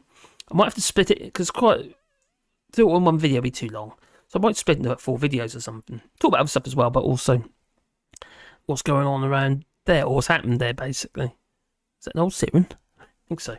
But anyway, and also, the new town as well, which is going adjacent, which has got a bit of a bit of history. Obviously, I think that was built in like late 50s, early 60s. I think that was built. But yeah, the whole town got wiped out. But these were busy, thriving places. They were, So little industrious places,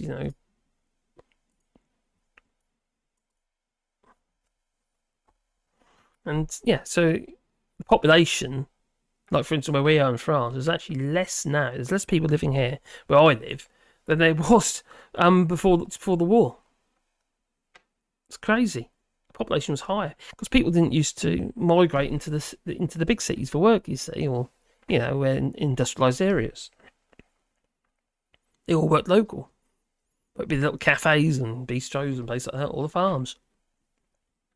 Yeah. Anyway, before I actually literally keel over, I'm going to leave you with... What am I going to leave you with? Oh, crap, I've really got to make some more videos. Find the time, It takes a long time making these. This one, I'm going to have to do the lockdown. Yeah. I know I've done that before several times, but it's funny. So what were you doing during the lockdown? Well, I was doing something I'm going to show you in a moment, but there's it took me about 3 days editing this video. Silly. Absolutely silly. For a 7-minute video. Not not constant, but it was over about 3 days. That's quite a lot of work. But so I've got to say ta-ta everybody, and thank you much for joining us. And thanks to the spanners, so thank you to P. Dollars and MadMonk33. And before we go, I just got to do something for MadMonk. There you go, MadMonk.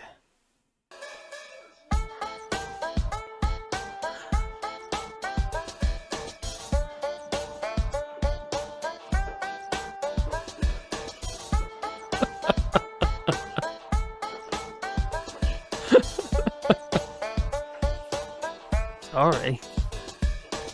Or not. Anyway, it's time for me to go. I'm gonna say ta-ta, you know, and thank you everybody. And I'm just gonna leave you with this.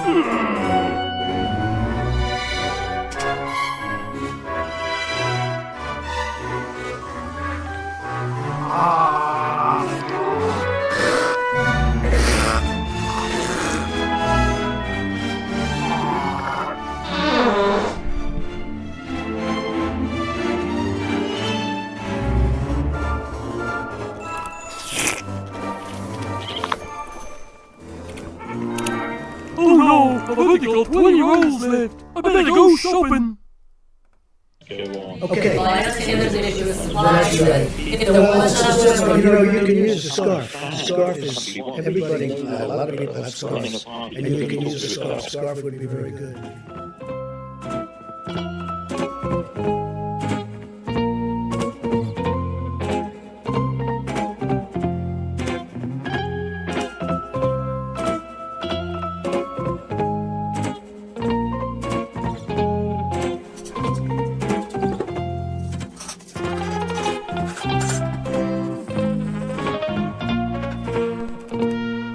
Hey, what's the date?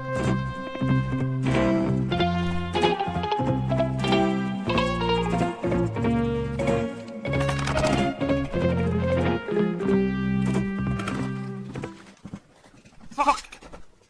Ah, fuck! Yay, road trip!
Cool face masks.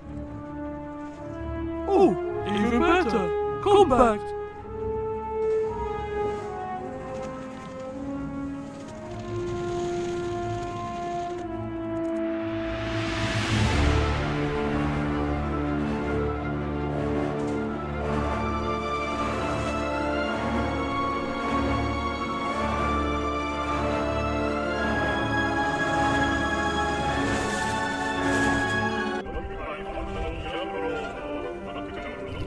Mission accomplished, so Monsieur Petroli makes his way back to her indoors.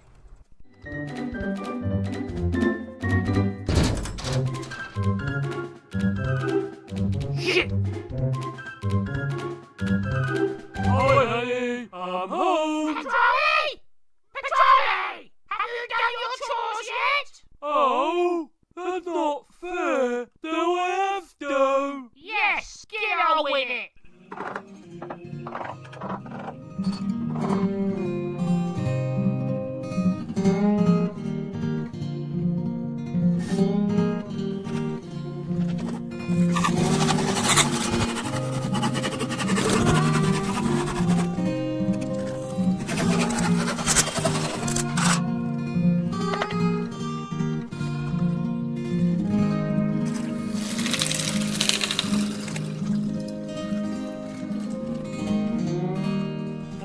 of you, Mr. Radish.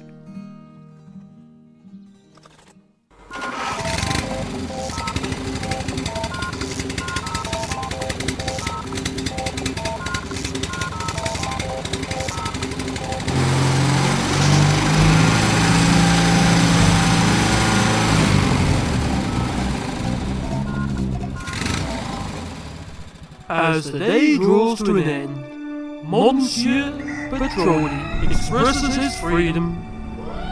It's true.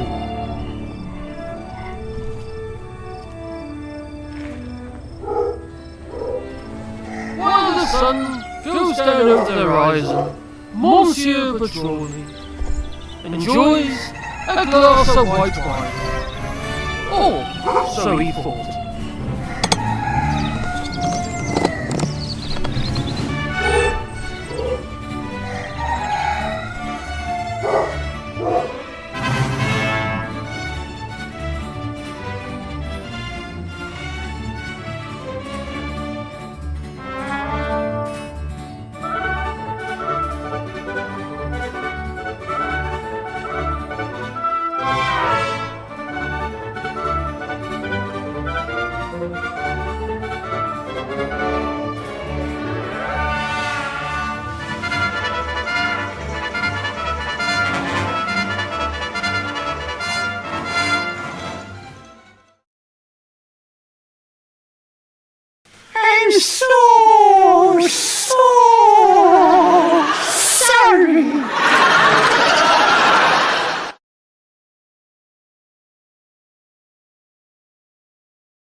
Here in Uxbridge today, Boris Johnson's constituency. Don't you ever mention that name in front of me, that filthy piece of toe rag. Here in Uxbridge today, Boris Johnson's constituency. Don't you ever mention that name in front of me, that filthy piece of toe rag. Here in Uxbridge today, Boris Johnson's constituency. Don't you ever mention that name in front of me, that filthy piece of toe rag. That's all.